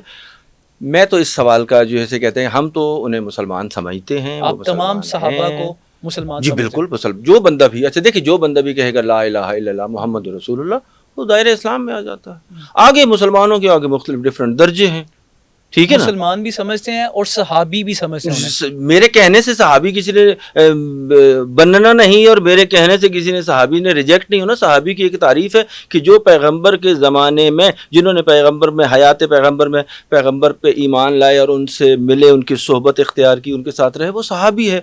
یہ تاریخی جبر ہے کہ جس میں نہ میں کسی کو ڈال سکتا ہوں اور نہ ہی میں کسی کو. یعنی کہ جو سوشل میڈیا پہ جو اس طرح کی پوسٹ یا ممبر پہ کھڑے ہو کے ایسی باتیں کرتے ہیں, وہ صرف اور صرف فتنہ پھیلا رہے ہیں. اب وہ ان کا اہل تشیع سے بھی اس کا مطلب کوئی تعلق نہیں. میرا عرض یہ ہے کہ اس میں اہل تشیع نہیں, کوئی بھی فتنہ فساد والی پوسٹ کرے, چاہے وہ شیعہ ہے یا غیر شیعہ ہے, چاہے اس کا کسی بھی مکتبہ فکر سے تعلق رکھتا ہے, اس کا نہ ہم سے کوئی تعلق ہے, نہ ہم اسے ٹھیک سمجھتے ہیں, نہ اس کی کوئی بات ہے, نہ دین اسے ٹھیک کہتا ہے. اچھا, علامہ جواد نقوی صاحب کہتے ہیں کہ جو ذاکرین ہیں یہ دین فروش ہیں. انہوں نے کچھ, میں رات ان کا ایک سن رہا تھا, تو بلکہ انہوں نے کچھ القابات دیے انہوں نے کہا کہ یہ پیشہ ورانہ ہیں, ایکٹنگ کرتے ہیں, کمرشلائز ہیں. تو یہ سارے جو ذاکرین ہیں یہ کمرشلائز ہیں. اچھا ایکٹنگ کرتے ہیں, ممبر پہ کھڑے ہو گئے. میری پہلی بات سنیے, دیکھیے میں ہمارے لیے قابل احترام ہیں آغا جواد نقوی صاحب, ان کا یہ بیان جو آپ کوٹ بھی فرما رہے ہیں, اور اگر انہوں نے یہ کہا بھی ہے کہ کہا ہے, جی تو اس کا مطلب یہ نہیں کہ انہوں نے تمام ذاکرین کو کہا, ٹھیک ہے نا. تمام نہیں ہوتے, کسی جگہ پر بھی حکم کلی پہ نہیں لگتا. ہاں یہ ہے کہ غالبہ ایسے لوگوں کا ہو گیا ہے, یعنی ہو جاتا ہے کہ جو دین کی اور لوگوں کی نفسیات سے کیا کرتے ہیں, استفادہ کرتے ہیں, اور پھر اسے اپنی فنکارانہ اداکاری کے ذریعے, اپنی فنکارانہ صلاحیتوں کے ذریعے, اپنے طور پر تو وہ کہہ رہے ہیں جی ہم بڑی خدمت کر رہے ہیں, خدمت میں وہ جناب پیسے بھی لے رہے ہیں. اچھا, ان کو کوئی پیسے دے بھی رہا ہے, ایسا نہیں ہے کہ وہ اگر کوئی دے گا نہیں تو وہ لیں گے نہیں, اگر وہ نہیں پڑھنے کے لیے آتے تو وہ نہیں آتے. یہ ان کا اور ان کے خدا کا معاملہ ہے. الظاہر یہ اس عمل کو دین فروشی کے, میں مجلس کے اس طرح سے پیسے طے کر کے لوں, مجھے بلائیں گے میری مرضی, چاہے وہ نعت پڑھنے کے ہوں, چاہے تقریر کرنے کے ہوں, چاہے مسجد کے اندر یا کوئی بھی, یعنی دین کا جتنا شعبہ ہے اس میں اگر آپ ان کی ضروریات کے خیال کی بات رکھیں گے تو وہ بھی دین کی ذمہ داری ہے. تو وہ بھی دین کی ذمہ داری ہمارے اب سوسائٹی اس طرح سے پوری نہیں کرتی. تو اب ظاہر ہے کہ جو واقعی بیچارے دین والا کام کر رہے ہوتے ہیں ان کو یہی سوسائٹی پوچھتی نہیں ہے, اور جو فرض کریں نعتیں پڑھ رہے ہیں یا جو آ کے اداکاری اور گلوکاری کے ذریعے, اور آج کل تو بہت سا کام آسان ہو گئے, لوگ سوشل میڈیا پہ آ گئے ہیں اور وہاں سے کمائی. اور اچھا, سوشل میڈیا پہ آنے کے نتیجے میں بھی تو آگے دیکھنے والے تو بالاخره لوگ ہی ہیں نا. تو چونکہ یہ اب انہوں نے اپنا ایک دین بنا لیا ہے, اپنا سورس آف انکم بنا کے اپنی تشفی کر رہے ہیں, تو اس کا جواب انہوں نے تو خود دینا ہے. لیکن یہ ہے کہ ہم یہ کہیں جی کہ سارا ایسا کر رہے ہیں, تو ہرگز سارے ایسا نہیں کر رہے. ذاکرین میں بہترین ذاکرین ہیں, خطباء میں بہترین خطباء ہیں, نوحہ خانوں میں با مطلب با مقصد نوحہ خان بے بہا ہیں. ہاں, چند لوگوں کو آپ دیکھ کے ساری کمیونٹی پر حکم نہیں لگا. میرے کچھ دوست ہیں جو اہل تشیع ہیں, ان کو بہت سارے ذاکرین اور علامہ حضرات بڑے پسند ہیں, لیکن ان کی خواہش ہے کہ کاش ہمارے پاس پیسے ہوتے, یہ ہمارے ہاں آ کے مجلس پڑھتے. میں نام نہیں لوں گا, ایک بہت بڑے نوحہ خاں ہیں, وہ اور ان کے بیٹوں کو انہوں نے بلانا تھا, اور انہوں نے انہیں کہا تو انہوں نے بھاری اماؤنٹ مانگی. تو انہوں نے کہا یار کاش ہمارے پاس پیسے ہوتے, ہم بھی ان کو مجلس کے لیے بلاتے. اب دیکھیں اگر تو میں یہ دین تو سیکھنا فروشی ہوئی نا. چاہتا ہوں, اب دیکھیں اگر میں دین سیکھنا چاہتا ہوں, میں دین پہ عمل کرنا چاہتا ہوں, تو کس نے کہا ہے کہ جب تک وہ معروف بندہ آئے یا نہ آئے تو مجلس نہیں ہو سکتی؟ میں بھی تو در حقیقت میں اپنی خواہش کے پیچھے ہوں. میں اپنی خواہش کو پورا کرنے کے لیے جب میں اگلے کے پاس جا رہا ہوں تو اگلا بندہ میری اسی خواہش کی قیمت مجھ سے وصول کرتا. تو یہ ٹھیک قیمت ہے, تو یہ لینی چاہیے. نہیں, آپ تو کون, کوئی بھی اس کو نہیں کہے گا کہ یہ جب دین کی بات ہے تو ہمیں دین کو تبلیغ کے لیے, دین کو ہمیں آخرت کا ذریعہ بنانا چاہیے, دین کو ہمیں دنیا کا ذریعہ. اور یہ صرف علماء و ذاکرین اور نوحہ خانوں کی نہیں, سارے لوگوں کی ہے. بہت سے لوگ ہیں جو ادارے بناتے ہیں لیکن اس سے آخرت نہیں بناتے, دنیا بناتے ہیں. علامہ صاحب, سوشل میڈیا پہ کچھ ویڈیوز دیکھتے ہیں جس میں سبیل لگائی جاتی ہے, پہلے ذوالجناح کو پانی پلایا جاتا ہے یا جوس جو بھی ہے وہ سبیل سے پلایا جاتا ہے, پھر وہی جھوٹا پانی دوسروں کو پلایا جاتا ہے. کھانا بھی بعض اوقات کیک بھی سامنے آتا ہے, کچھ اس طرح کی چیزیں ہوتی ہیں وہ پہلے ذوالجناح کے سامنے پیش کی جاتی ہیں, اس کے بعد وہی جو ہے وہ لوگ کھاتے ہیں. بلکہ میں نے کچھ ایسی ویڈیوز بھی دیکھی ہیں کہ ہاتھ میں لڈو وہ پہلے زلجنا کے منہ پہ لگایا جاتا ہے پھر اس کو کھایا جاتا ہے. اوکے. تو یہ عقیدت ہے. ایسا نہیں، پہلی بات تو نہیں کہ یہ 1 کروڑ اگر واقعات ہو رہے ہوں نا تو اس میں ایک جگہ پر ایسا کوئی ایلیمنٹ ہوگا. ہاں اب یہ ہے کہ وہ ویڈیو آئی، ہزاروں ویڈیوز ایسی موجود ہیں کہ وہ مقدس تبرک، اچھا پھر تبرک کے بعد حفظان صحت کے اصول، ٹھیک ہے، یہ جو بعض کرونا میں بعض مسائل آئے تھے اور یہ ساری چیزیں آئی تھیں، یہ دین ہمارا اس کی طرف ہمیں دعوت دیتا ہے، یہ اس کے مطابق ہوتا ہے. ہرگز ایسا نہیں ہوتا. میں پھر یہ کہہ رہا ہوں کہ کوئی بندہ اگر یہ ایسا کر رہا ہے تو یہ اس کی اپنی ذاتی اس میں ہے، اس سے اس کے مکتب کی ترجمانی نہیں ہوتی. سر یہ کون لوگ ہیں؟ یہ وہ لوگ ہیں جو کہ ہر جگہ اہل پائے تشیع کو جاتے ہیں. بدنام کر رہے ہیں. نہیں نہیں، اہل تشیع اس سے بدنام نہیں ہو رہے. اہل نہیں تشیع سر لوگ تو اب پہلے سبیل سے پانی پی لیتے تھے، دیگر مکتبہ فکر کے لوگ اب وہ پیتے نہیں ہیں. اب اگر فرض ان کو لگتا ہے کہ یہ بھی ذوالجناح کا جھوٹا پانی ہے. یہ وہ ہوا کہ اس میں یہ ممکن ہے کہ کسی کام کی اچھائی کو روکنے کے لیے ضروری نہیں کہ گھر والے آ کے اس کو خراب کریں، دوسرے بھی آ کر اس کام کو کر سکتے ہیں اور کئی طریقوں سے ہو سکتا ہے. میں یہ نہیں کہنا چاہ رہا کہ سارے کام دوسرے ہی کر رہے ہوں گے. اگر ہماری عقیدت میں کوئی بندہ ایسا کر رہا ہے کام کہ جو کام ٹھیک نہیں ہے تو وہ ٹھیک نہیں ہے، میرے ٹھیک کہنے سے وہ ٹھیک نہیں ہوگا. جو اگر ٹھیک نہیں ہے تو وہ ٹھیک نہیں ہے. لہٰذا کہیں پر بھی میں نے تو اپنی زندگی میں ایسی کوئی نہ ویڈیو دیکھی ہے نہ کسی ایسی ذوالجناح. آپ نے کوئی ایسی ویڈیو نہیں، میں نے نہ ویڈیو دیکھی نہ، چونکہ میں آپ کو ویڈیو شیئر کروں گا، میرے پاس ایک دو نہیں ہے. میں رات جب سرچ کر رہا تھا تو بے شمار ویڈیو سامنے، بلکہ عام زندگی میں بھی آتی رہتی نہیں. تو ہمارا سارا سوسائٹی کی جو ہے وہ جسے کہتے ہیں کہ جو ہدایت کا سارا نظام ہے اس کو خراب کر کے رکھ دیا ہے نا. کہ جن ویڈیو کچھ اگر فرض کریں، میں دیکھیں ہم اس پہ آ جائیں، جس بندے نے یہ کام کیا ہے فرض کریں تو وہ اس کی ذاتی عقیدت ہے، اس کو اچھاڑ کے دوسروں کو، اب میں ہر جگہ پہ اس کا تو ترجمان نہیں ہوں، میں اس کے حساب میں تو نہیں جا رہا. میں تو کہہ رہا ہوں کہ اگر مجھے ملے گا میں نہیں کھاؤں گا. ٹھیک ہے نا. ایون آج کل لوگ ایسے عقیدت میں کیا جا سکتا ہے، ذوالجناح کا جھوٹا کھایا جا سکتا ہے. نہیں پھر دیکھیں ذوالجناح ہے، اچھا جانور ہیں مثلا، کئی لوگ ہیں جن کو اپنے پیٹس کے ساتھ کھاتے پیتے نہیں ہیں، ایسی ہزاروں نہیں ویڈیو. ابھی یہ تو جانور ہے، بعض ایسے جانور ہیں کہ جن کا نام لینا بھی مناسب نہیں ہے، ان کو بھی اپنے ساتھ رکھتے ہیں. ٹھیک ہے، ان کی بھی کوئی کمی نہیں ہے. یہ ہمارے ایک اینگل سے دیکھا جائے تو ہوگا، لیکن اگر جو پیٹ لورز ہوتے ہیں وہ تو شاید اس عمل کو بہت اچھا ہی سمجھے. مثلا مطلب کہ آپ کو لگتا ہے یہ اچھا عمل ہے؟ نہیں، میں پھر وہی بات ہے، میں یہ نہیں کہہ رہا کہ وہ اچھا ہے. اگر مجھے کہا جائے کہ جی یہاں سے بے شک یہ شبیہ، یہ ذوالجناح نہیں، یہ شبیہ ذوالجناح ہے، اس نے پانی پیا میں نہیں پیوں گا، میں اپنے عمل میں اختیار رکھتا ہوں، میں کہوں گا کہ میں نہیں کھاتا اس کو، لیکن میرے نہ کھانے سے اس کے وہ میرا اظہار ہے نا، جو کھا رہا ہے وہ اس کا اظہار ہے. سر یہ تھوڑا سا سخت سوال ہو جائے گا. شبیہ ذوالجناح یہ آپ کے لیے نہیں، آپ تو ماشاءاللہ بڑا اچھا جواب دے رہے ہیں سننے والوں کے لیے. سر لوگوں نے شبیہ ذوالجناح کو بھی بزنس بنایا ہوا ہے. لوگ پاکستان سے باہر کوئی اچھا گھوڑا ڈھونڈتے ہیں صرف اسی لیے کہ پاکستان میں اس کے لا کے زیارت نکالی جائے گی، اور جتنی اچھی زیارت ہوگی اتنے اچھے پیسے آئیں گے. سر وہ چاندی کے سونے کے سر وہ ملیں گے، وہ اوپر لگائیں گے. اور سر یہ ہر بندے کی اپنی چاہت ہے کہ وہ نہیں. آپ سر اسے اتفاق کرتے ہیں؟ نہیں دیکھیں پھر وہی بات ہے نا کہ دیکھیں میں اس کا ایک مثبت پہلو ایک منفی پہلو ہے. بہت سے لوگ جو ذوالجناح بنا رہے ہیں، آپ کو پتہ ہے کہ ہر گھوڑا ذوالجناح نہیں بن سکتا. اس کے لیے آپ کو بہترین جانور، بہترین نسل، اس کی پھر پوری جسے کہتے ہیں کہ اس کا احترام، اس کا تقدس یہ اپنی جگہ پر موجود ہے. آپ اگر کسی ذوالجناح کو آپ نے دیکھا ہے تو لوگ اتنا اپنے بچوں کا نہیں خیال رکھتے جتنا اس کا رکھتے ہیں. اور وہ کس کی وجہ سے ہے؟ اس نسبت کی وجہ سے ہے. ٹھیک ہے، وہ اس نسبت میں وہ عام گھوڑا دیکھا نہیں جا رہا. مثلا دیکھیں شبیہ ہے علم ایک عام کپڑا ہے، اس سے میں اپنا شلوار قمیض بھی بنوا سکتا ہوں، اس سے میں علم بھی بنا سکتا ہوں. تو شلوار قمیض میں وہ مقدس ہو جائے گا یا وہ قیمتی ہو جائے گا؟ نہیں. جب اس کی نسبت جو ہے وہ حضرت عباس کے ساتھ لگ گئی، حضرت امام حسین کے ساتھ جو ہے وہ لگ گئی، تو اس کی نسبت سے وہ محترم ہو جاتا ہے، مقدس ہو جاتا ہے. لیکن اب اس کا مطلب یہ ہرگز یہ نہیں ہے کہ میں جو ہے وہ اس میں ان کاموں کی طرف بھی پڑ جاؤں اپنی عقیدت اور اپنے اظہار میں کہ جس کے لیے مکتب نے نہیں کہا ہوا.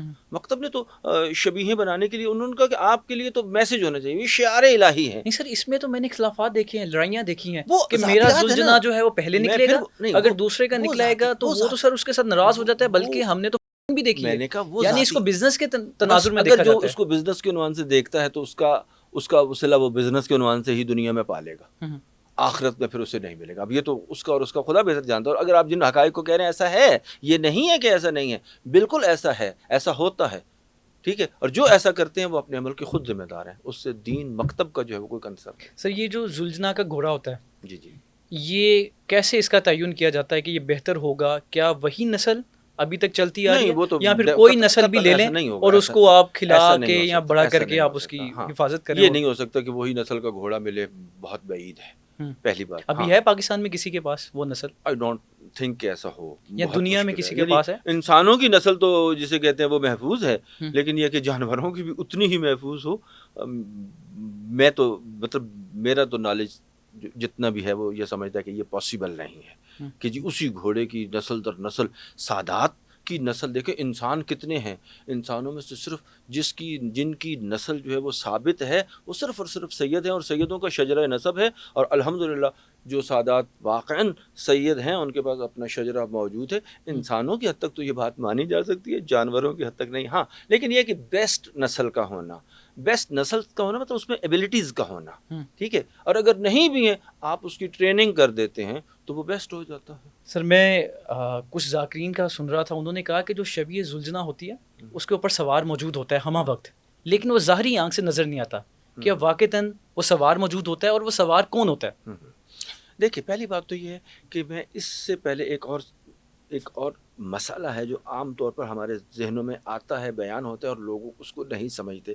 دیکھیے ہم مختلف عوالم ہیں اس دنیا میں، یہ جو کائنات ہے اس میں مختلف عوالم ہے نا۔ ایک عالم ہے مثلا شکم مادر، ماں کے پیٹ کے اندر کا ایک عالم ہے، ایک ماں کے پیٹ سے پہلے کا عالم ہے جسے صلب پدر کہتے ہیں، ایک عالم زر ہے، ایک مرنے کے بعد یہ دنیا کا عالم ہے، یعنی دنیا میں آ جاتا ہوں، ایک عالم جو ہے وہ اس عالم کے بعد میں مر کے ابھی کہاں جا رہا ہوں، اسے عالم برزخ کہتے ہیں، ٹھیک ہے۔ برزخی آنکھ الگ چیز ہے، وہ یہ نہیں ہے کہ ہر کسی کو نظر آئے۔ ہاں وہ جو حجت خدا ہوتی ہیں، جنہیں خدا نے پوری کائنات کے لیے امام بنایا ہوا ہے، وہ امام اگر اپنی کائنات کو دیکھ ہی نہیں سکتا تو وہ امام نہیں ہوتا نا۔ تو وہ جو برزخی کیفیتیں ہوتی ہیں کہ جو عالم برزخ کے حالات و واقعات کو بیان کیا گیا ہے، وہ کون سی کس عالم کی باتیں ہوتی ہیں؟ برزخی عالم کی باتیں ہوتی ہیں، اور برزخی آنکھ جو ہوتی ہے یہ دنیا کی آنکھ اسے نہیں دیکھ سکتی۔ سر سادہ اس کو کرتے ہیں، آفرین۔ کیا زلجنا کے اوپر سوار موجود ہوتا ہے؟ اس دنیاوی اعتبار سے کوئی نہیں ہے۔ کچھ لوگ اس کو ریلیٹ کرتے ہیں کہ اگر امام کوئی موجود ہوتے ہیں۔ نہیں، اب میں یہ کہہ رہا ہوں کہ جو یہ کہتے ہیں کہ جی ہر ذوالجناح پہ ہر جگہ پہ امام موجود ہوتا ہے، مثال کے طور پر یہ بھی نہیں ہے۔ کچھ ایسے زلجنا ہے جہاں پہ امام موجود ہوتے نہیں ہیں؟ کچھ، یا وہ اس حوالے سے نہیں، میں نے عرض کیا کہ امام ہیں، امام برزخی اعتبار سے۔ اچھا برزخ جو ہے وہ اس عالم کا اس دنیا کے زمان و مکان کے ساتھ تعلق نہیں ہے۔ کیا آپ نے کسی سے سنا ہو کہ کسی نے ظاہری آنکھ سے کسی زلجنا کے اوپر امام کو دیکھا ہو اور اس نے بتایا ہو کہ میں نے دیکھا ہے؟ اچھا فرض کریں جس نے بتایا ہے اور دیکھا ہے وہ اس کے لیے حجت ہو سکتا ہے، میرے لیے نہیں۔ نہیں، سننے میں تو سر بڑا اہمیت ہے نا۔ میری میں یہ کہہ سکتا ہوں کہ مجھے دکھائی دیا، ٹھیک ہے، میں یہی تو کہہ رہا ہوں، میں کہہ رہا ہوں کہ مجھے دکھائی دیا، یا آپ کہتے ہیں مجھے دکھائی دیا، میں کہوں گا ٹھیک ہے، آپ کی معرفت اور ہے، میری معرفت اور ہے، چونکہ یہ برزخی آنکھ معرفت کے ساتھ دکھائی دے گی نا۔ تو آپ کہتے ہیں میں نے دیکھا، یا میں کہتا ہوں میں نے دیکھا، تو میں نے جو دیکھا ہے وہ میرا دیکھنا میرے لیے حجت ہو سکتا ہے، آپ کے لیے نہیں۔ یا آپ نے جو دیکھا ہے وہ آپ کے لیے حجت ہو سکتا ہے، میرے لیے نہیں۔ اگر کسی نے دیکھا ہے، اگر کوئی اس مقام اور مرتبے پر فائز ہے اور اس نے اس کیفیت میں اس کو دیکھا ہے تو وہ صرف اس کے لیے حجت ہے، میرے لیے۔ سر ہم لے لیتے ہیں 7 محرم سے 10 محرم تک بے شمار زیارتیں نکلتی ہوں گی، شبیہ زلجنا نکلتے ہوں گے، کیا سر ان 3 دنوں میں کیا کسی بھی جگہ پہ امام ظاہر ہو سکتے ہیں، سوار ہو سکتے ہیں؟ ہمارے امام تو، میں صرف عقیدہ پوچھ رہا ہوں میں سر، یہ کہہ رہا ہوں ہمارا ہوں ایمان اور عقیدہ ہے کہ یہ ہستیاں اور سارے انسان جو شہید ہو گئے ہیں، جو فوت ہو گئے ہیں، وہ کہاں پر ہیں؟ عالم برزخ میں ہیں، وہ ہمارے درمیان۔ اچھا ہم اسے نہیں دیکھ سکتے نا اس عالم کو، ہماری آنکھوں کی کیپیسٹی نہیں ہے اسے دیکھنے کی، ان کے لیے تو مشکل نہیں ہے۔ اچھا ان کے بھی تو درجات ہیں، تو امام اور وہ تو ہمارے درمیان جب آتے ہیں یا ہر مجلس میں وہ موجود ہوتے ہیں، تو یہ برزخی کیفیت کی بات کر رہا ہوں، یہ ان کا وہ جو روحانی پہلو ہے وہ اس کی بات ہو رہی ہے، وہ اس اعتبار سے فزیکلی تو آپ نے ایک بات کی ہے کہ جتنی بھی مجالس ہوتی ہیں ہر مجلس میں امام موجود ہوتے ہیں، صاحب اعضاء موجود ہوتے ہیں۔ آپ تعزیت پیش کرتے ہیں تو کس کو کرتے ہیں؟ اہل خانہ کو۔ ایکچولی تو امام ہی ہے نا، ٹھیک ہے. تو وہ ائمہ ہمارے درمیان موجود ہوتے ہیں لیکن ہم انہیں اپنی آنکھوں سے دیکھ نہیں سکتے. اور وہ برزخی کیفیت سے اگر ان کا وہاں پہ وجود کو تسلیم کیجیے تو اس میں کوئی رکاوٹ تو اور سر ممانعت اگر ہر مجلس میں یہ پاک ہستیاں موجود ہیں، امام موجود ہے، تو سر کیا اونچی آواز میں بہت ساری چیزیں کی جاتی ہیں، نعرے لگائے جاتے ہیں، کچھ بھی کیا جاتا ہے، تو سر اگر امام موجود ہیں اگر تو تو اہانت کی اونچی بات آواز ہوتی میں ہے، تو نہیں بات نہیں بھی پھر نہیں ہو وہی سکتی بات سر ہے. پھر تو. دیکھیں ایک دفعہ ہے تائید کرنا، ہوں تو تائید تو آپ نے اونچی آواز میں ہی کرنی ہے نا، ہوں یا دھیمے انداز میں کرنی ہے. ہوں ٹھیک ہے نا. آپ نے ایک دفعہ تائید کرنا ہے، ایک دفعہ اہانت کرنا. ہوں بولنے کو بھی آپ نے ویلیڈیٹ کرنا ہے کہ یہ کس لیے کر رہا ہے. ہوں تائید کے لیے کر رہا ہے تو اونچا جتنا بولے گا لگ پتہ جائے گا. ہوں اور اگر اہانت کے لیے کر رہا ہے تو اشارہ کرنے سے بھی اہانت ہو جاتی ہے. ہوں ٹھیک ہے. تو مجالس میں خدا نخواستہ ایسا کوئی ایلیمنٹ نہیں ہوتا بائی ڈیفالٹ. ہوں ہاں اچھا. بہت سی چیزیں کہ جس کو ظواہر کو ہمیں خیال رکھنا چاہیے. ہوں ٹھیک ہے. لیکن محض اونچا نہ بولیں.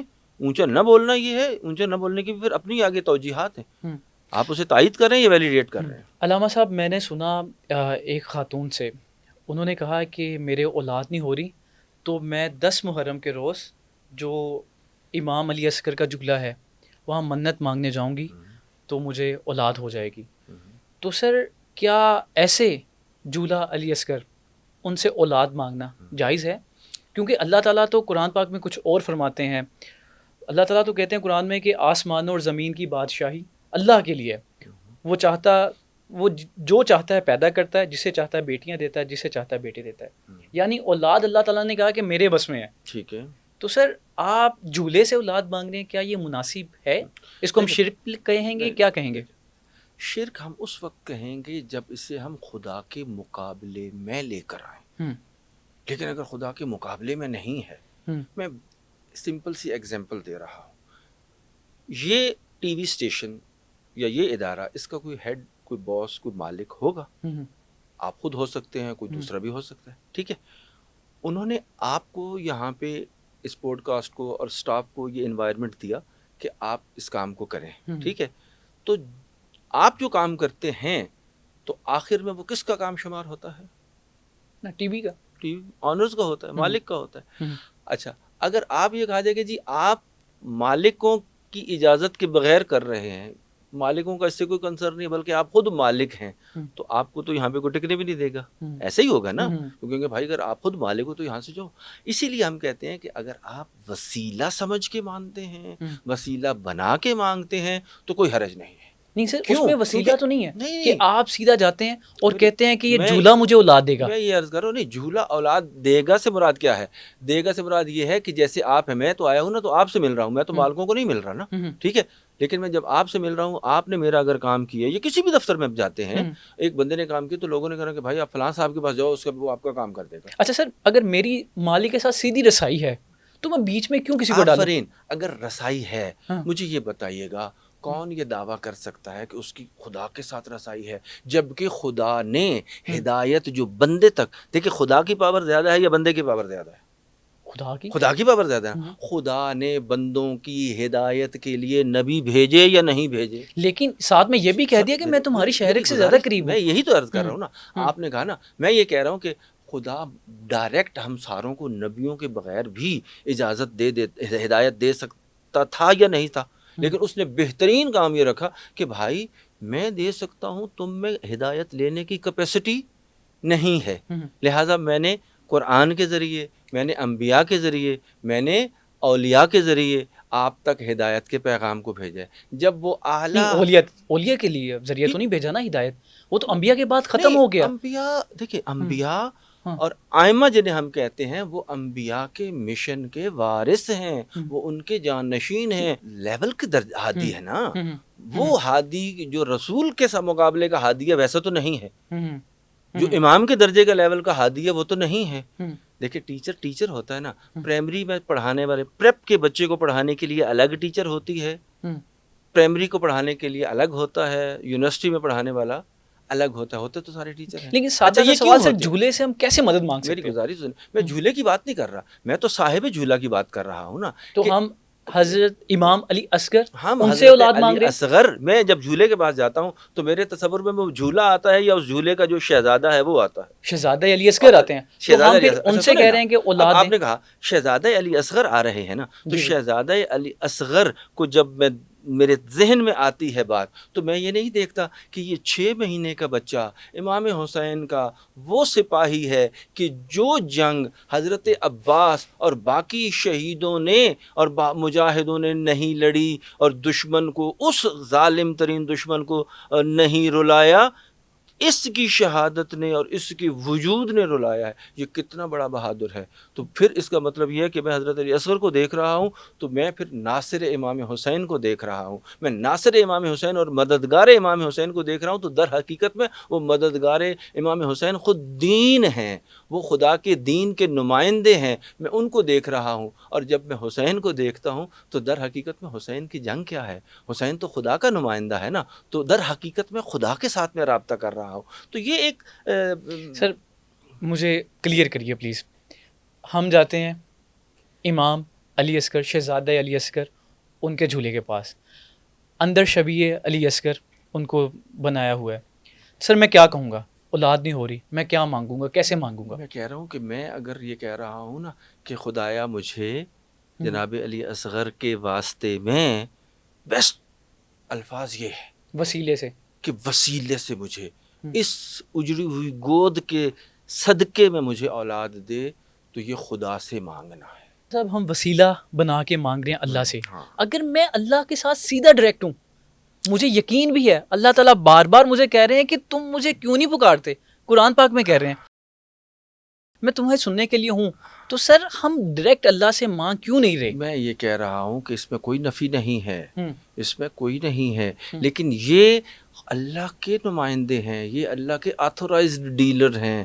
یہ کمپنیاں کوئی بھی ہوتی ہیں نا، وہ ڈیلرشپ کا کیوں ایک ان کا آفیشیل ڈیلر ہوتا ہے نا، تو وہ جو چیز دے رہا ہوتا ہے وہ کس کی بیہاف پہ دے رہا ہے. سر یہ بتائیں کہ کربلا میں حضرت امام حسین نے کس کو پکارا؟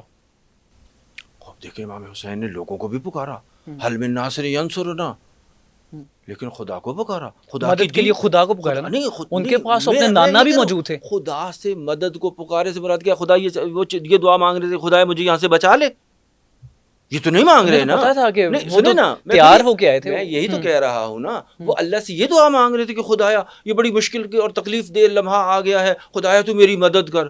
ایسا تو نہیں کہا خدایا اس راستے پر، یہ جو تیرا راستہ ہے مجھے، میں اس پہ ثابت قدم رہنا چاہتا ہوں. تو خدا نے امام حسین کی آواز پہ کس طرح سے لبیک کہا کہ ثابت قدم رہے یا نہ رہے، یقیناً رہے.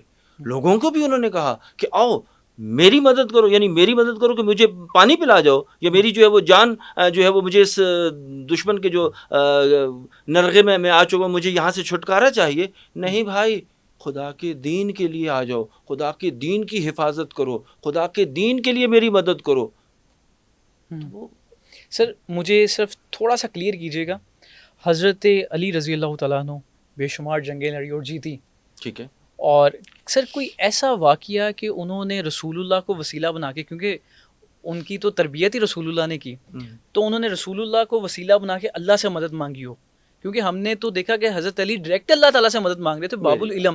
میں تو کہتا ہوں انہوں نے وسیلہ کیوں نہیں بنایا رسول اللہ کو؟ اگر رسول اللہ نے حضرت علی کو وسیلہ بنا کے خدا سے مدد مانگی ہو تو پھر کیا ہوا؟ پھر کیا ہوگا؟ غزوہ خیبر میں، اور ایک نہیں، ہر غزوے میں نا رسول خود علی کو وسیلہ بنا کے خدایا میں بھیج رہا ہوں مدد کر. تو جب رسول علی کو وسیلہ بنا کے مدد کے لیے بھیج سکتے ہیں تو ہم علی کو یا اہل بیت کو یا اس گھرانے کو وسیلہ نہیں بنا سکتے. میں پھر یہ کہہ رہا ہوں، یہ اپنی ذات میں انسان ہیں لیکن یہ خدا کی رحمت کے نمائندے ہیں، یہ خدا کی صفات کا مجسم ثبوت ہیں. ہم تو خدا کی رحمت کو رسول خدا کے وجود کے بغیر سمجھ سکتے ہیں؟ نہیں سمجھ سکتے. علامہ صاحب، امام مہدی کیا وہ اس دنیا میں موجود ہیں؟ یقیناً وہ اس وقت ہیں، اس وقت موجود ہیں. کیا وہ حیات ہیں یا حیات ہیں؟ موجود ہونے کا مطلب حیات ہی ہے نا. کہاں پہ ہیں؟ اچھا، یہ پوری دنیا کہاں تک ہے؟ اس کا کوئی تعین کر دے؟ کوئی نہیں تعین کر سکتا. جب کوئی نہیں تعین کر سکتا تو دنیا کے کسی بھی کونے میں ہوں گے تو ہوں گے.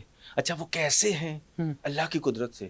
کیا اللہ میں یہ قدرت نہیں ہے کہ وہ اپنے بندے کو، یعنی جس نے یار یہ کائنات بنائی ہے، ان اللہ علی کل شیء قدیر ہے، وہ اپنی ایک حجت کو زندگی دینا چاہتا ہے، اپنے ایک حجت کو، ایک نمائندے کو زندہ رکھنا چاہتا ہے، تو کیا یہ اللہ کے لیے ممکن نہیں ہے؟ تو وہ پیدا ہوئے تھے؟ یقیناً پیدا ہوئے. پیدا نہیں ہوئے تو کیا ہوا؟ کب پیدا ہوئے؟ پیدا ہوئے اس کی پوری تاریخ موجود ہے. 15 شعبان کو پیدا ہوئے. کہاں پہ؟ جناب حضرت امام حسن عسکری کے بیٹے ہیں، جناب نرجس خاتون کے بطن سے پیدا ہوئے. تاریخ میں اس کے بے پناہ واقعات اور حقائق جو ہیں وہ شواہد موجود ہیں. ہاں اگر کوئی نہیں مانتا یا اعتبار نہیں کرتا تو اس سے حقیقت تبدیل نہیں ہو جاتی. اس سے پہلے آپ کو پھر پیچھے اس کی روٹس کی طرف جانا ہے، وہ الگ ایشو ہے. سر کچھ گھروں میں کمرے مختص کیے گئے ہیں اور وہ صرف اور صرف امام مہدی ان کے لیے کیے گئے ہیں کہ وہاں پہ ہر ہفتے میں کوئی دن یہاں پہ وہ آتے ہیں، تشریف فرما ہوتے ہیں. تو سر تمام گھروں میں یا جو جگہ مختص کی گئی ہیں تو امام وہاں آتے ہیں یا ہمہ وقت موجود ہوتے ہیں؟ اصل میں امام کا گھر، امام مہدی کا گھر، نبی کا گھر، ہر بندے کے گھر میں سے مراد میرا دل ہے. پہلی چیز تو لیکن سر وہ جگہ مختص ہے نا، وہ اصل تو چیز کہاں ہے؟ میرے دل میں ہے نا. میرے دل میں ہونے سے مراد کیا ہے کہ میری یاد میں ہے، میں ان کی نفی نہیں کروں گا. یہ جو آپ ایگزامپلس دے رہے ہیں کہ جی کسی نے اپنے گھر میں کوئی جگہ مختص کی ہوئی ہے کہ یہ حضرت صاحب العصر یہاں پہ تشریف لائیں گے، یہ ان کے لیے، تو یہ در حقیقت میں وہ اس جگہ کو دیکھ کر اس امام کی یاد سے وابستہ اور جڑنا چاہتا ہے، جڑتا ہے کہ میں آگے پیچھے جا کے گم نہ ہو جاؤں، مجھے پتا ہو کہ میرے امام کی یہ جگہ ہے. وہ امام کی یاد کی بات ہے. البتہ میں پھر کہہ رہا ہوں کہ یہ اپنی جگہ پر ہے، لیکن مجھے صرف جگہ بنا کر ان کی بات کو بھلانا نہیں. علامہ صاحب بہت سارے ایسے علماء حضرات جو کہ ہمیں بتاتے ہیں کہ حضرت عیسیٰ علیہ السلام سے پہلے امام مہدی کا ظہور ہوگا. امام مہدی کا ظہور کب ہوگا، کہاں پہ ہوگا؟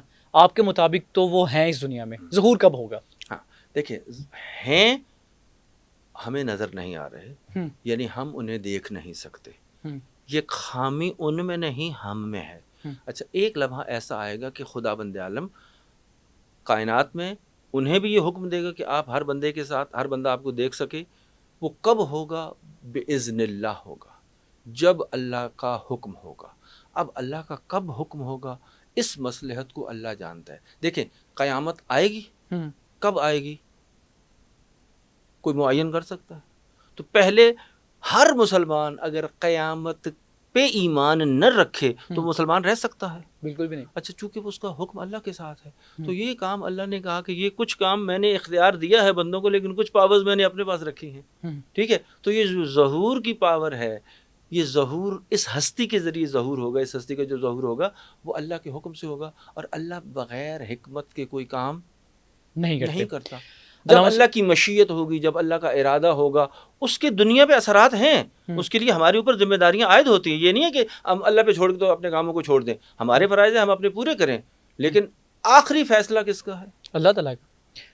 علامہ صاحب آئمہ حضرات کیا انبیاء علیہ الصلوۃ والسلام سے افضل ہیں؟ دیکھیں آئمہ حضرات کے بارے میں یہ جو سوال ہے، اس میں ہم پہلے جائیں کہ ہم آئمہ کو مانتے کیا ہے. ٹھیک ہے، ہم کہتے ہیں مکتب آل محمد میں کہ نبی اور امام کیا ہے؟ معصوم ہے، عصمت کے درجے پر فائز ہے، خطا اور غلطی کا ارتکاب اس سے نہیں ہوتا، خدا کی معصیت نہیں کرتا. ایک ہے نہیں کر سکتا، کر سکنا نہیں، مجبور نہیں ہے، نہیں کرتا، وغیرہ تو روبوٹک ہو جائے گا نا معاملہ کہ نہیں ایسے کریں گے. تو وہ انسان ہے، اکمل ترین انسان ہے، اور وہ خدا کی مرضی کے خلاف نہیں کرتے. اب مجھے صرف یہ بتائیے گا، پیغمبر اکرم ہمارے جو نبی ہیں یہ سارے انبیاء سے افضل ہیں یا نہیں ہیں؟ بے شک. ٹھیک ہے، یہ سارے انبیاء سے افضل ہیں. اچھا آج اگر کوئی بندہ باقی نبیوں پر ایمان نہ رکھے تو کیا وہ مسلمان کہلا سکتا ہے؟ مسلمان ہو سکتا ہے؟ بالکل بھی نہیں ہو سکتا. توریت، زبور، انجیل پہ ایمان رکھنا ہماری ایمانی مجبوری اور ایمانی ریکوائرمنٹ ہے کہ میں اس پر ایمان رکھوں گا، لیکن اگر عمل کرنے کی باری آئے گی تو میں توریت کے مطابق، انجیل کے مطابق چلوں گا یا قرآن کے مطابق چلوں گا. بس اس کا مطلب یہ ہے کہ خدا نخواستہ ایسا نہیں ہے کہ میں توریت کو نہیں مانتا، یعنی توریت پر میں نے عمل نہیں کرنا تو میں نے حضرت عیسیٰ کی یا حضرت موسیٰ کی یا کسی حضرت داؤد کی جو ہے وہ میں نے نفی نہیں کی نا. کیوں؟ کیونکہ میں اپنے زمانے میں، ہاں البتہ میں اس زمانے میں نہ ہوتا، میں ان کے زمانے میں ہوتا تو پھر میری کیا ذمہ داری تھی؟ ان کی پیروی کرنا. ٹھیک ہے، تو بس میرے افضل نبی، میرا افضل دین جو ہے، اور میں افضل امت میں سے کس کی وجہ سے ہوا؟ رسول خدا کی وجہ سے.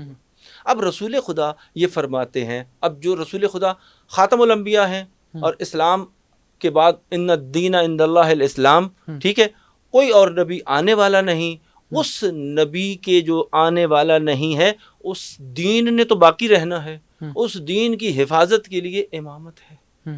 اچھا، امامت کے لیے خود حضرت علی کے بارے میں یہ حدیث تمام شیعہ سنی کتابوں میں موجود ہے، انا و علی من نور واحد، انا و علی من شجرۃ واحد، ہم ایک نور سے ہیں، ہم ایک درخت سے ہیں، ہم ایک ہیں. ٹھیک ہے، رسول خدا اگر افضل ہیں اپنے مقام اور مرتبہ کی بنیاد پر باقی انبیاء سے، تو ان کے جو جانشین ہوں گے وہ افضل نہیں ہوں گے. اچھا، وہ بھی معصوم ہے، یہ بھی معصوم ہے، ائمہ انبیاء سے افضل ہیں. پیغمبر کے علاوہ رسول خدا کے حکم کے ساتھ، رسول خدا کی وجہ سے، اپنی وجہ تو ظاہر ہے ان کی اپنی وجہ تو ہے ہی نہیں نا، وہ دین مبین اسلام کی وجہ سے برتری ان کو بھی حاصل ہے نا. کیوں؟ کیونکہ وہ کس دین کے امام ہیں؟ دین مبین اسلام کے. اچھا، ائمہ غیب کا علم بھی جانتے تھے؟ یقیناً، جتنے بھی ائمہ حضرات. اچھا دیکھیں، غیب کا علم کیا ہے؟ غیب کا علم ذاتی ہے اللہ کے لیے، چونکہ اللہ تعالیٰ کی جو ذات ہے وہ ہر چیز کا محور و مرکز ہے، وہ خالق ہے، اور اس کے سوا باقی ساری مخلوقات جو ہیں وہ مخلوق ہیں. ٹھیک ہے، لیکن وہ اللہ اپنی مخلوقات ساری برابر تو نہیں ہے نا، مخلوقات کے بھی تو درجے ہیں نا. وہ جو مخلوقات کے درجے ہیں، اور اللہ کسی کو جو درجہ بھی دیتا ہے یا کسی مقام پر فائز کرتا ہے تو وہ ابیلٹی کے بغیر کرتا ہے. یہ دنیا کسی کو ابیلٹی کے بغیر کرسی نہیں دیتی حقیقت میں. تو کیا اللہ ایسا کرے گا؟ نہیں دے گا. اچھا، اللہ اگر کسی کو غیب کا علم دے دے، اچھا غیب کی خود پہلے تعریف بھی کریں کہ غیب کیا چیز ہے. بہت سی چیزیں جو مجھے اور آپ کو نہیں پتا، ہمارے درمیان ایک بندہ بیٹھا ہوگا اس کو پتا ہوگا. ٹھیک ہے، تو یہ علم اور نالج کی بات ہے جو خدا کے علم سے متصل ہیں براہ راست، کے جنہوں نے لوگوں سے آ کے نہیں سیکھا. وہ کون سے لوگ ہیں؟ وہ کون سی ہستی ہیں؟ وہ رسول خدا کی ہستی ہے. اچھا علامہ صاحب، اس کو میں بالکل ٹھیک ہے. علامہ صاحب مجھے بتائیں کہ کالا سوٹ پہننا، بہت سارے مکتبہ فکر کے لوگ یا بہت ساری ایسی چیزیں ہیں جو کہ ہم سنتے ہیں کہ کالا سوٹ پہننا محرم میں وہ مناسب نہیں ہے، کچھ تو اس کو کہتے ہیں کہ جہنمی کا لباس ہے. کالا سوٹ پہننا کیسا ہے؟ دیکھیں، پہلی بات تو یہ ہے کہ یہ کلچرل باتیں بھی ہو سکتی ہیں. آج کے دور میں ابھی اس وقت عزا کے لیے یہ علامت بن چکا ہے. ٹھیک ہے، جبکہ ممکن ہے تاریخ میں کالا لباس جو ہے وہ شیعوں کا نہ ہو. ٹھیک ہے، شیعہ نہ پہنتے ہوں، بنی عباس کا یہ لباس تھا، ان کی علامت بن گئی تھی. اب جب بنی عباس نہیں رہے تو ان کا لباس بھی نہیں رہا. اب یہ لباس جو ہے وہ بنی عباس تو کسی کے ذہن میں نہیں آ رہے نا. اگر آج کسی بندے سے پوچھیں، عام لے مین جو روڈ پہ جا رہا ہے، تو کہے گا یہ عزا ہے، غم کا ہے. بس آپ مجھے یہ بتائیے گا، ویسے کالے کلر کی ایک اپنی، جسے کہتے ہیں کالے کلر کی خاص گریس بھی ہے. یہ خود اللہ نے اس رنگ میں بھی رکھی ہے نا، کیونکہ گریس والوں کے ساتھ اس کی نسبت بھی ہے. ٹھیک ہو گیا. تو غم اور عزا کی لباس ہے، یہ کوئی پہنتا ہے ویل اینڈ گڈ، اگر کوئی نہیں پہنتا تو وہ خدا نخواستہ امام حسین کا دشمن نہیں ہے. لیکن سوال یہ ہے، ایک جگہ پہ محفل ہے، آپ کے عزیز دوست کسی کے جنازے پہ آپ جا رہے ہوں تو وہاں پر آپ جو ڈریسنگ کریں گے، اور کسی کی شادی پر جا رہے ہوں گے وہاں پر ڈریسنگ کریں گے، تو فرق ہوگا یا نہیں ہوگا؟ اچھا چلے، مردوں میں تو شاید اتنا نہیں ہوتا، عورتوں کے لیے کیا ہوتی ہے یہ چیزیں زیادہ میٹر کرتی ہے نا، کیونکہ ہم نے کس محفل میں جانا ہے. مردوں کا تو عام طور پہ نہیں پتہ چلتا کہ جی یہ شادی پہ آیا ہوا ہے، یہ فوتگی پہ آیا ہوا ہے، لیکن عورتوں کی ڈریسنگ سے علامتیں ہو جاتی ہیں. لہٰذا میرے بھائی یہ علامت ہے، لیکن یہ نہیں کہ میں نے سفید لباس پہنا ہوا ہے تو میرے دل میں امام حسین کی محبت نہیں ہے.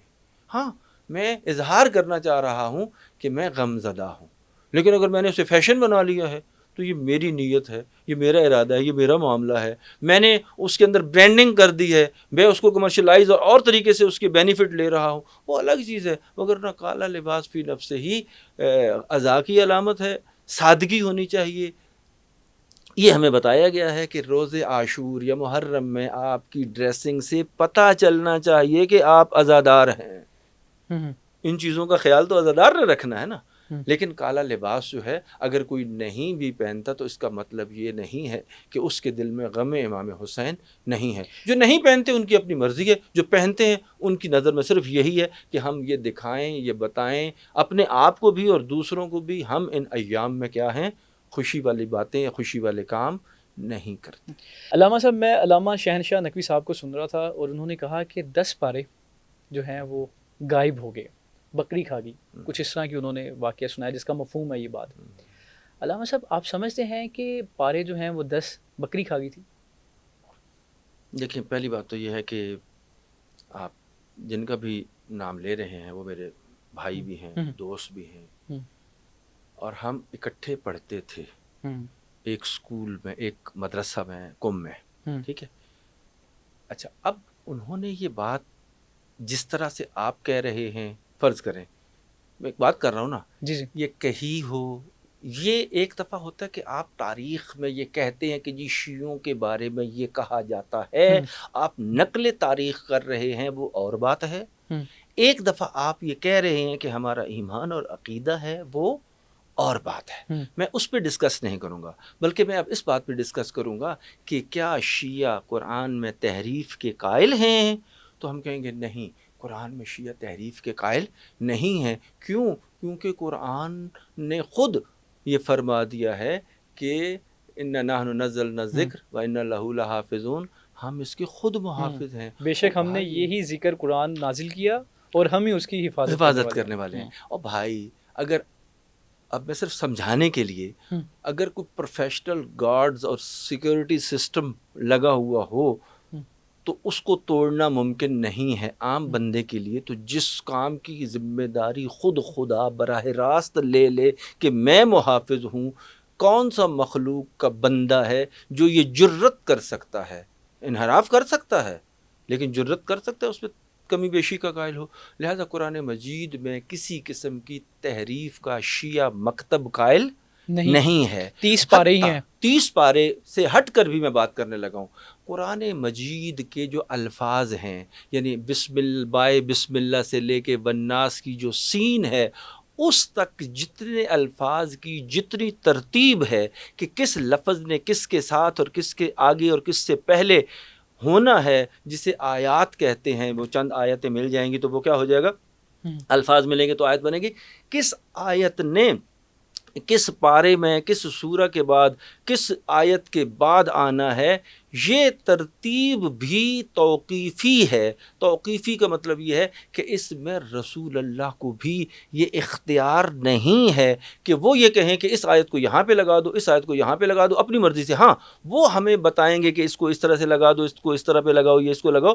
تو وہ در حقیقت میں اپنی بات نہیں کر رہے، خدا کی بات کر رہے ہیں. یہ من گھڑت باتیں ہیں جو یہ کی من جاتی گھڑت ہیں. باتیں ہیں. لہٰذا آپ جب ترتیب میں قائل نہیں ہیں کہ ترتیب خدا کی طرف سے ہے تو اس میں کمی اور بیشی کے آپ کیسے قائل ہو سکتے؟ علامہ صاحب، یہ میں نے شیعہ علماء حضرات سے سنا ہے کہ حضرت جبرائیل علیہ السلام جو کہ وحی لے کے رسول اللہ تک آتے تھے، وہ کہتے ہیں کہ وحی پہنچانے میں حضرت جبرائیل علیہ السلام سے کچھ غلطی ہوئی.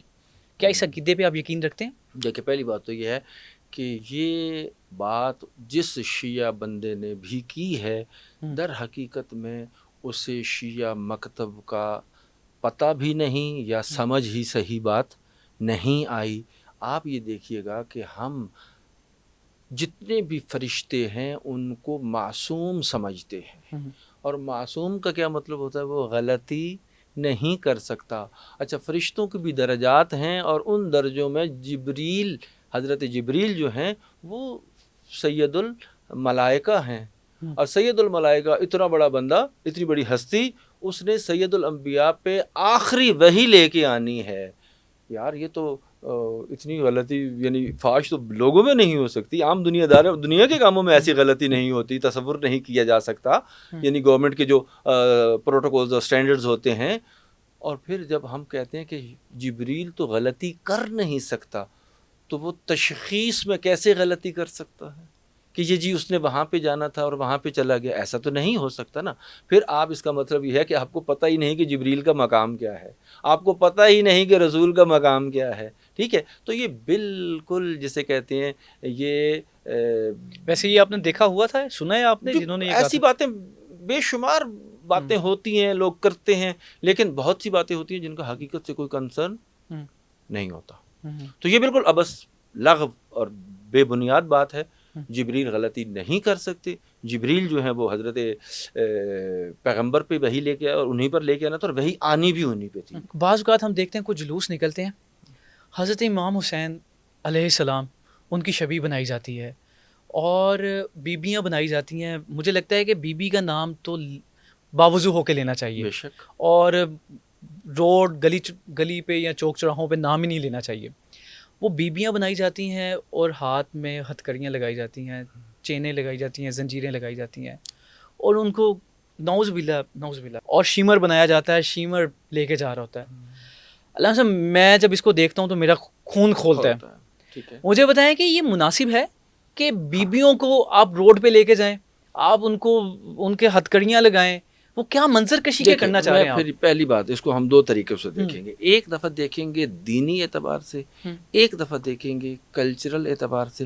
دوسرا یہ ہے کہ کیا یہ کام بہت سی چیزیں ہیں ان کے لیے مناسب ہے یا نہیں ہے. تو قطعاً یہ کام مناسب نہیں ہے. اس کو پھر روکا کیوں نہیں جا گزاری رہا؟ تو سنیں نا، یہ کہا جو کام بھی ہمارے ہاں کہا جاتا ہے کہ یہ مناسب نہیں ہے اس کو روکا بھی جاتا ہے. لیکن جس چیز کو جتنا روکا جاتا ہے لوگ اسی پر ریزسٹنس کرتے ہیں اور ضد میں آ کر اس کو زیادہ بھی انجام دیتے ہیں. ہمارے بر صغیر پاک و ہند میں یہ رواج اتنا نہیں جتنا عراق میں ہے.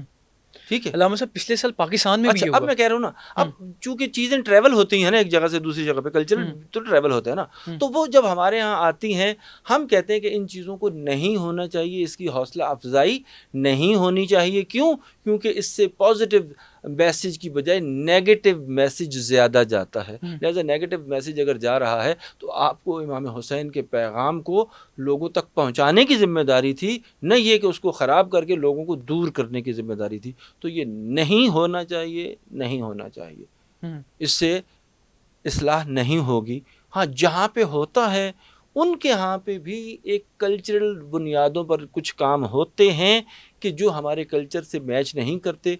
وہ ان کے کلچر میں ان کو وہ ٹھیک سمجھتے ہیں یا ان سے وہ میسج ان کا وہی جاتا ہے، تو وہ اپنے عمل کے خود جواب دار ہیں. ہم پوری دنیا کے کلچر کے ذمہ دار نہیں. امام حسین علیہ السلام ان کے سر مبارک کو شیمر جو کہ ملعون ہے اس نیزے پہ رکھا، وہ قرآن پاک پڑھ رہے تھے. علامہ صاحب وہ کون سی صورت تھی؟ آپ نے سورہ مبارکہ کاف کی آیت نمبر 9 کی تلاوت کی. ام حسبت ان اصحاب الکہف والرقیم کانوا من آیاتنا عجبا، کیا تم نے یہ گمان کیا ہے کہ اصحاب کہف اور رقیم ہماری نشانیوں میں سے ایک عجیب نشانی تھے. ٹھیک ہے، سر نیزے پر ہونا اور گردن پہ سر اور باڈی پہ لگ کے تلاوت کرنا اور ہے، اور کٹے ہوئے گردن سے تلاوت کرنا اور ہے. اور یہ اعجاز اور قرآن اور امام حسین کا یکسو اور یکجا ہونا دکھاتا ہے کہ قرآن کو ان سے جدا گردنیں جدا بھی کر دیں گے تو یہ قرآن سے جدا نہیں ہوں گے. یہ جو آیت مبارکہ آپ نے پڑھی ہے امام یہی بار بار دہرا رہے تھے؟ ہاں جی. اچھا اب اس میں دیکھیں تاریخی اعتبار سے یہ ہے کہ آپ نے اس آیت کی اور پردہ سے متعلق جو آیات ہیں ان کی متعدد مرتبہ تلاوت کی، اور یہ تاریخی کتب میں موجود ہے. علامہ صاحب یہ جب منظر ہوگا ہاں تلاوت جب امام کر رہے تھے، کوئی ایسا واقعہ جس نے یہ تلاوت سنی اور وہ کوئی ایسا انسیڈنٹ کوئی ہوا؟ دیکھیں خود یہ ہستیاں جس وقت ان حالات سے گزر رہی تھیں اور اس طرح کے معجزے جو رونما ہوتے تھے اس معجزے کو قبول کرنے کے لیے آپ کے اندر کیپیسٹی کا ہونا بھی ضروری ہے. وہ لوگ اس وقت دنیا کی عیش و عشرت میں اور دنیا کے اندر اتنے گم تھے کہ وہ مثبت سبق ان سے انہوں نے حاصل نہیں کیا. حتیٰ امام حسین نے اپنی شہادت سے قبل ان سارے افراد کو مخاطب کر کے کہا کہ کیا تم مجھے نہیں پہچانتے؟ میں کس کا بیٹا ہوں، میں کس کا نواسا ہوں، میں کون ہوں، یقیناً جانتے ہو، اور پھر بھی تم مجھے قتل کرنے کے لیے آمادہ ہو. پتہ ہے ایسا کیوں ہے؟ اس لیے کہ تمہارے پیٹ میں حرام سے بھرے ہوئے ہیں، اور وہ حرام کا جو غذا ہے وہ تمہاری آنکھوں کے آگے پردے لیے کھڑی ہے. اب تم اس سے باز آنے والے نہیں ہو. تو اس کا مطلب یہ ہے کہ اگر ہماری تربیت، ہمارا ماحول، ہماری خوراک حرام پر مبنی ہوگی تو ہم حقائق اور معجزات کو دیکھیں گے لیکن ان سے اثر نہیں لیں گے. واقعہ کربلا میرے ایک بڑے پسندیدہ اس میں کریکٹر یا شخصیت وہ حضرت حر ہیں. یقیناً حضرت حر کیا ہوا تھا؟ وہ کیسے یزید کا قافلہ چھوڑ کے یہاں پہ آئے؟ کیا ہوا کیا تھا وہ؟ دیکھیں، حضرت حر جو ہے نا کوئی عام سپاہی بھی نہیں ہے. کوفہ کے بنی تمیم قبیلہ کی ایک برانچ ہے ریاح، اس کے عزت دار شریف معتبر افراد میں سے ہیں. اچھا، چونکہ اس زمانے میں حکومت ظاہر ہے جو کوفہ میں ہے اس کے اندر آرمی میں موجود ہیں، اور ان کو بھی کمانڈر بنایا گیا، اور ان کی ماتحت میں 1000 سپاہیوں کا لشکر ہے کہ جو کربلا انہیں جب پتہ چلا کہ امام حسین آ رہے ہیں تو ان کا راستہ روکنے کے لیے کہ وہ کوفہ میں نہ پہنچیں، فوجیں جو ہیں وہ مختلف گروہوں کو بھیجا گیا. اور یہ اس گروہ میں سے تھا کہ جو اس بات میں کامیاب ہو گیا کہ امام حسین اور اس کے لشکر کو وہ اس سے ملاقات ہو گئی، ان سے روک لیا اس نے. اور یہ ان کے اعتبار سے ایک کریڈٹ کی بات ہے کسی بھی مجاہد کے لیے کہ جو اس کو ٹارگٹ دیا جائے وہ کیا جائے. لیکن ظاہر ہے کہ ابھی تک جناب حر جو ہیں ان کی جو آنکھیں ہیں یا ان کے اندر جو دین اور وہ جو حیا والا عنصر ہے وہ ابھی اس طرح سے ختم جو ہے وہ نہیں ہوا. اور یہ خدا بند عالم اپنی اعجاز اور نشانیاں جو ہے وہ دکھاتا ہے. اب جب وہ آئے تو امام حسین کے پاس دیکھیں کردار حسینی تھا. امام حسین کے پاس پانی ہے اور ان کے پاس پانی ختم ہو گیا. صحرا میں ان کے پاس پانی نہیں ہے. ان کے حالتیں اور ان کے جانوروں کی حالتیں یہ تھی کہ اگر ان کو صرف پانی نہ پلایا جاتا نا اس وقت تو ان سے لڑنے کی نوبت ہی نہیں آنی تھی، وہ ایسے ہی مر جاتے، ختم ہو جاتے. یا اس وقت نڈھال، پیاس میں نڈھال جو سپاہی ہیں ان کو قتل کرنا مارنا کوئی مشکل کام ہے نہیں. لیکن امام حسین خدا کی کریمی کا مظہر ہیں. آپ نے انہیں بھی پانی پلایا، اور پھر یہ نہیں کہ صرف انہیں پانی پلایا بلکہ ان کے گھوڑوں کو بھی پانی پلایا. اور یہ بھی کہا کہ جب تک گھوڑا، چونکہ بے زبان ہے نا، جب تک گھوڑا خود اپنا سر اور منہ نہ ہٹا لے آپ نے پانی کو بھی آگے سے نہیں ہٹانا. یہ منظر کیا حر نہیں دیکھ رہا؟ اور پھر یہی حر ہے کہ جس نے ان ایام میں امام حسین کی اقتداء میں نماز پڑھی. اچھا، اب اس کے اندر ایک چیز تھی، جب اس نے امام حسین کے قافلے کو روکا اور دوسرے لفظوں میں امام حسین کے گھوڑے کی لگام جو ہے وہ اس کو جب پکڑا آ کے، تو عربوں میں بعض چیزیں ایسی ہوتی ہیں جب آپ کسی کی گھوڑے کی لگام کو پکڑتے ہیں تو یہ بہت زیادہ انسلٹنگ اگلے بندے کی توہین ہوتی ہے. اور اس بات کا اندازہ یہ لگا سکتے ہیں کہ امام حسین علیہ السلام نے بھی نہایت سخت الفاظ، ادب اور اخلاقیات کے دائرے میں رہتے ہوئے جن الفاظ کا چناؤ ہو سکتا تھا امام حسین نے وہی کیا اور کہا کہ تیری ماں تجھ پر گریا کرے. لیکن جو اس کا جواب تھا نا وہ کمال کا جواب تھا. کہنے لگا یا ابن رسول اللہ، آپ نے میری ماں کا نام لیا ہے لیکن میں آپ کی ماں کا نام بھی نہیں لے سکتا. تو جناب سیدہ کا اتنا احترام کہ آپ نے جو مجھے کہا ہے میں آپ کو رپلائی میں وہی چیز نہیں کہہ سکتا چونکہ آپ کی ماں کوئی عام خاتون نہیں ہے. میں کہتا ہوں شاید یہی حر کی بات جو تھی اور یہ جو اس کے دل میں ایک رمق تھی اسی کو امام حسین نے بھانپ لیا. اور پھر روز عاشور جب یہ ابھی تک لشکر حسین میں تو نہیں آیا، یہ وہاں کا کمانڈر ہے، ان کی ساری پلاننگ کو جو جسے کہتے ہیں کہ آن دا کیمرہ اور آف دا ریکارڈ بھی جو باتیں ہو رہی ہیں وہ ساری کی ساری جو ہیں وہ کیا کر رہا ہے، اس کا حصے دار ہے. اور اس کو کسی میٹنگ سے ہٹایا بھی نہیں گیا کیونکہ کامیاب کمانڈروں میں سے تھا. جب اس نے دیکھا نا کہ یہ تو طے ہو چکا ہے کہ امام حسین کے ساتھ جو برتاؤ اب کیا جا رہا ہے، اور ظاہر ہے کہ وہ اپنی مرضی سے تو نہیں کر رہے نا، ان کو اوپر سے آرڈر آئے ہوئے ہیں، تو انہوں نے کہا کہ اس کو جب یہ قتل کرنے کے در پہ ہیں اور کوئی چارہ ہی نہیں رہ گیا، تو اس نے کہا کہ نہیں، اب میں اپنے آپ کو ان کے ساتھ نہیں رکھ سکتا. اسی لیے جب روز عاشور ہوا تو ہر کے جو باقی دوست صحابی ہیں یا جو اس کے سپاہی ہیں، جو اس کے قریب میں رہنے والے افراد ہیں، انہوں نے جب ہر سے کہا کہ آج آپ کے چہرے کا رنگ جو ہے وہ کیوں اتنا اترا ہوا ہے، آج آپ نے ڈھال لگ رہے ہیں، جبکہ آج تو فتح و کامرانی اور آپ کا حصہ تو اس میں سب سے زیادہ ہے. تو انہوں نے کہا کہ نہیں، میں اس وقت اپنے آپ کو جنت اور دوزخ کے درمیان دیکھ رہا ہوں. تو کہا کیا ارادہ ہے؟ تو کہا میں کبھی دوزخ کا انتخاب نہیں کروں گا. وہاں سے فوراً امام حسین کے لشکر کی طرف جو ہے وہ روانہ ہو جاتا ہے. اب یہ امام حسین کی طرف جو آ رہا ہے یزید کی فوج کی طرف سے، اور یہ ہمارے لیے اتمام حجت ہے کہ عام سپاہی نہیں ہے بلکہ کمانڈر ہے، اور اس بات کو بھانپتا اور جانتا ہے کہ جنت کہاں پر ہے اور دوزخ کہاں پر ہے، کہاں پر شہادت ہے اور کہاں پر جو ہے وہ ہلاکت ہے. امام حسین کے پاس جب پہنچا تو امام حسین سے صرف ایک جملہ کہا، حل لی التوبہ، کہ کیا میرے لیے توبہ کا دروازہ ہے، یعنی کہ آپ مجھے معاف کر سکتے ہیں، چونکہ جرم تو میں نے آپ کا کیا ہے نا. تو امام حسین دیکھیں کتنے کریم ہیں. امام نے کہا ہر بھائی کیسی باتیں کرتے ہو، تو میرا ہمارے پاس اگر آیا ہے تو ہم کاش تو مدینہ میں ہمارے پاس آتا، لہٰذا ہم تجھے تیرا آنے کی جو ہے وہ جسے پنجابی والی بات ہے مل پڑ جانا تھا کہ تو آیا ہے ہماری طرف، لیکن تو کربلا میں آیا ہے. تو کہا مولا مجھے اس بات کا احساس ہے، لیکن میں یہ چاہتا ہوں کہ اب اس لشکر کے خلاف سب سے پہلے جنگ کے لیے بھی میں جاؤں. امام حسین نے کہا کہ ہمارے خاندان کی یہ روایت نہیں ہے کہ ہم اپنے مہمان کے ساتھ ایسا برتاؤ نہیں کرتے. کہا مولا میں جتنی دیر رہوں گا نا میرے لیے جینا مشکل ہو جائے گا. اس حق کو باطل میں پہلا قطرہ جو ہے وہ میں چاہتا ہوں کہ میرا جو ہے وہ خون جو ہے وہ اس میں بہے.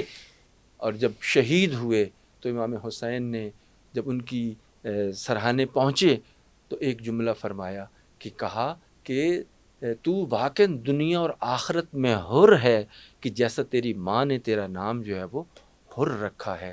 تو حر در حقیقت میں کربلا حر پیدا کرتی ہے، لیکن پیدا کہاں پہ کرتی ہے؟ جن میں ایبلٹی اور صلاحیت ہوتی ہے. آج بھی اگر ہم کسی بھی نظام میں بیٹھے ہوئے ہیں، اگر حق کی پہچان اور شناخت ہمارے لیے ہو جاتی ہے تو ہمارے لیے نا جو بہترین شخصیت آئیڈیل بنتی ہے وہ حضرت حر کی ہے. چونکہ باقی اصحاب امام حسین کا مقام بہت بلند ہے، لیکن یہ اتنا بلند والا ہے کہ جو یزید کے لشکر سے امام حسین کی طرف آتا ہے تو امام حسین اسے معاف بھی نہیں کرتے، بلکہ روایتوں میں یہ ہے کہ اپنی ماں کے ہاتھ کا بنا ہوا رومال جس کی پیشانی پہ باندھ دیتے ہیں، کیونکہ اس نے کہا تھا نا مولا ابھی آپ نے تو مجھے معاف کر دیا، جب میں شہید ہوں گا تو میری ملاقات آپ کی والدہ گرامی سے ہوگی، تو میں کیسے بتاؤں گا کہ آپ کے بیٹے نے مجھے معاف کر دیا. امام نے کہا تمہیں یہ کہنے کی ضرورت نہیں ہوگی، یہ رومال دیکھ کے میری ماں جو ہے وہ خود سمجھ جائے گی کہ حسین نے تجھے معاف کر دیا،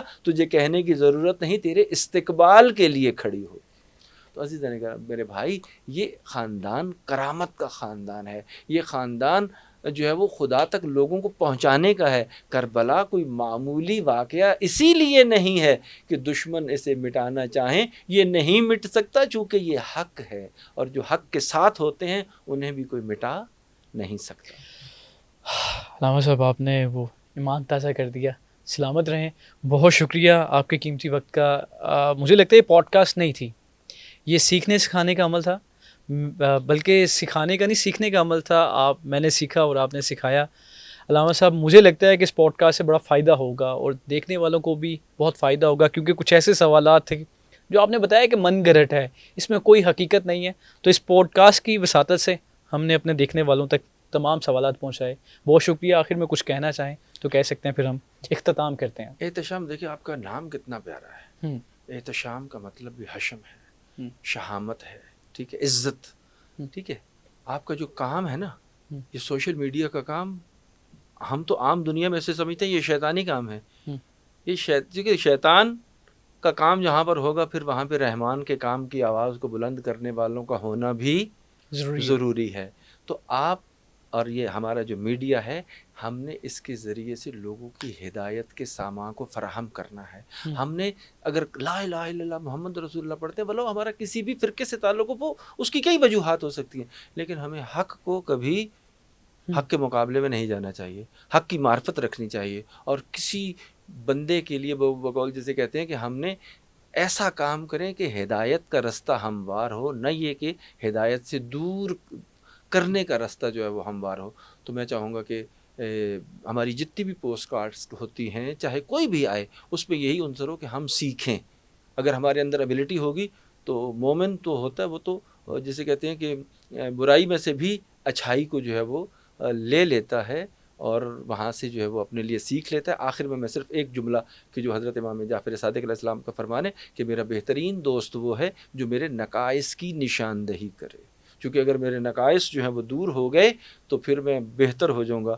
اور ہم اس کو اچھا دوست سمجھتے ہیں جو ہماری خوشامد کرے، ہماری تعریفیں کرے، اگرچہ ہم میں پائی نہ جاتی ہوں. تو میں کہوں گا اعتدال اب یہی ہے کہ تعریف بھی کریں، لیکن خامیوں کو اس انداز سے دیکھیں کہ کسی نے خامی بھی بیان کی ہے تو ہم اس کی اصلاح کرنے کی کوشش کریں تاکہ ہم زیادہ بہتر ہو سکیں.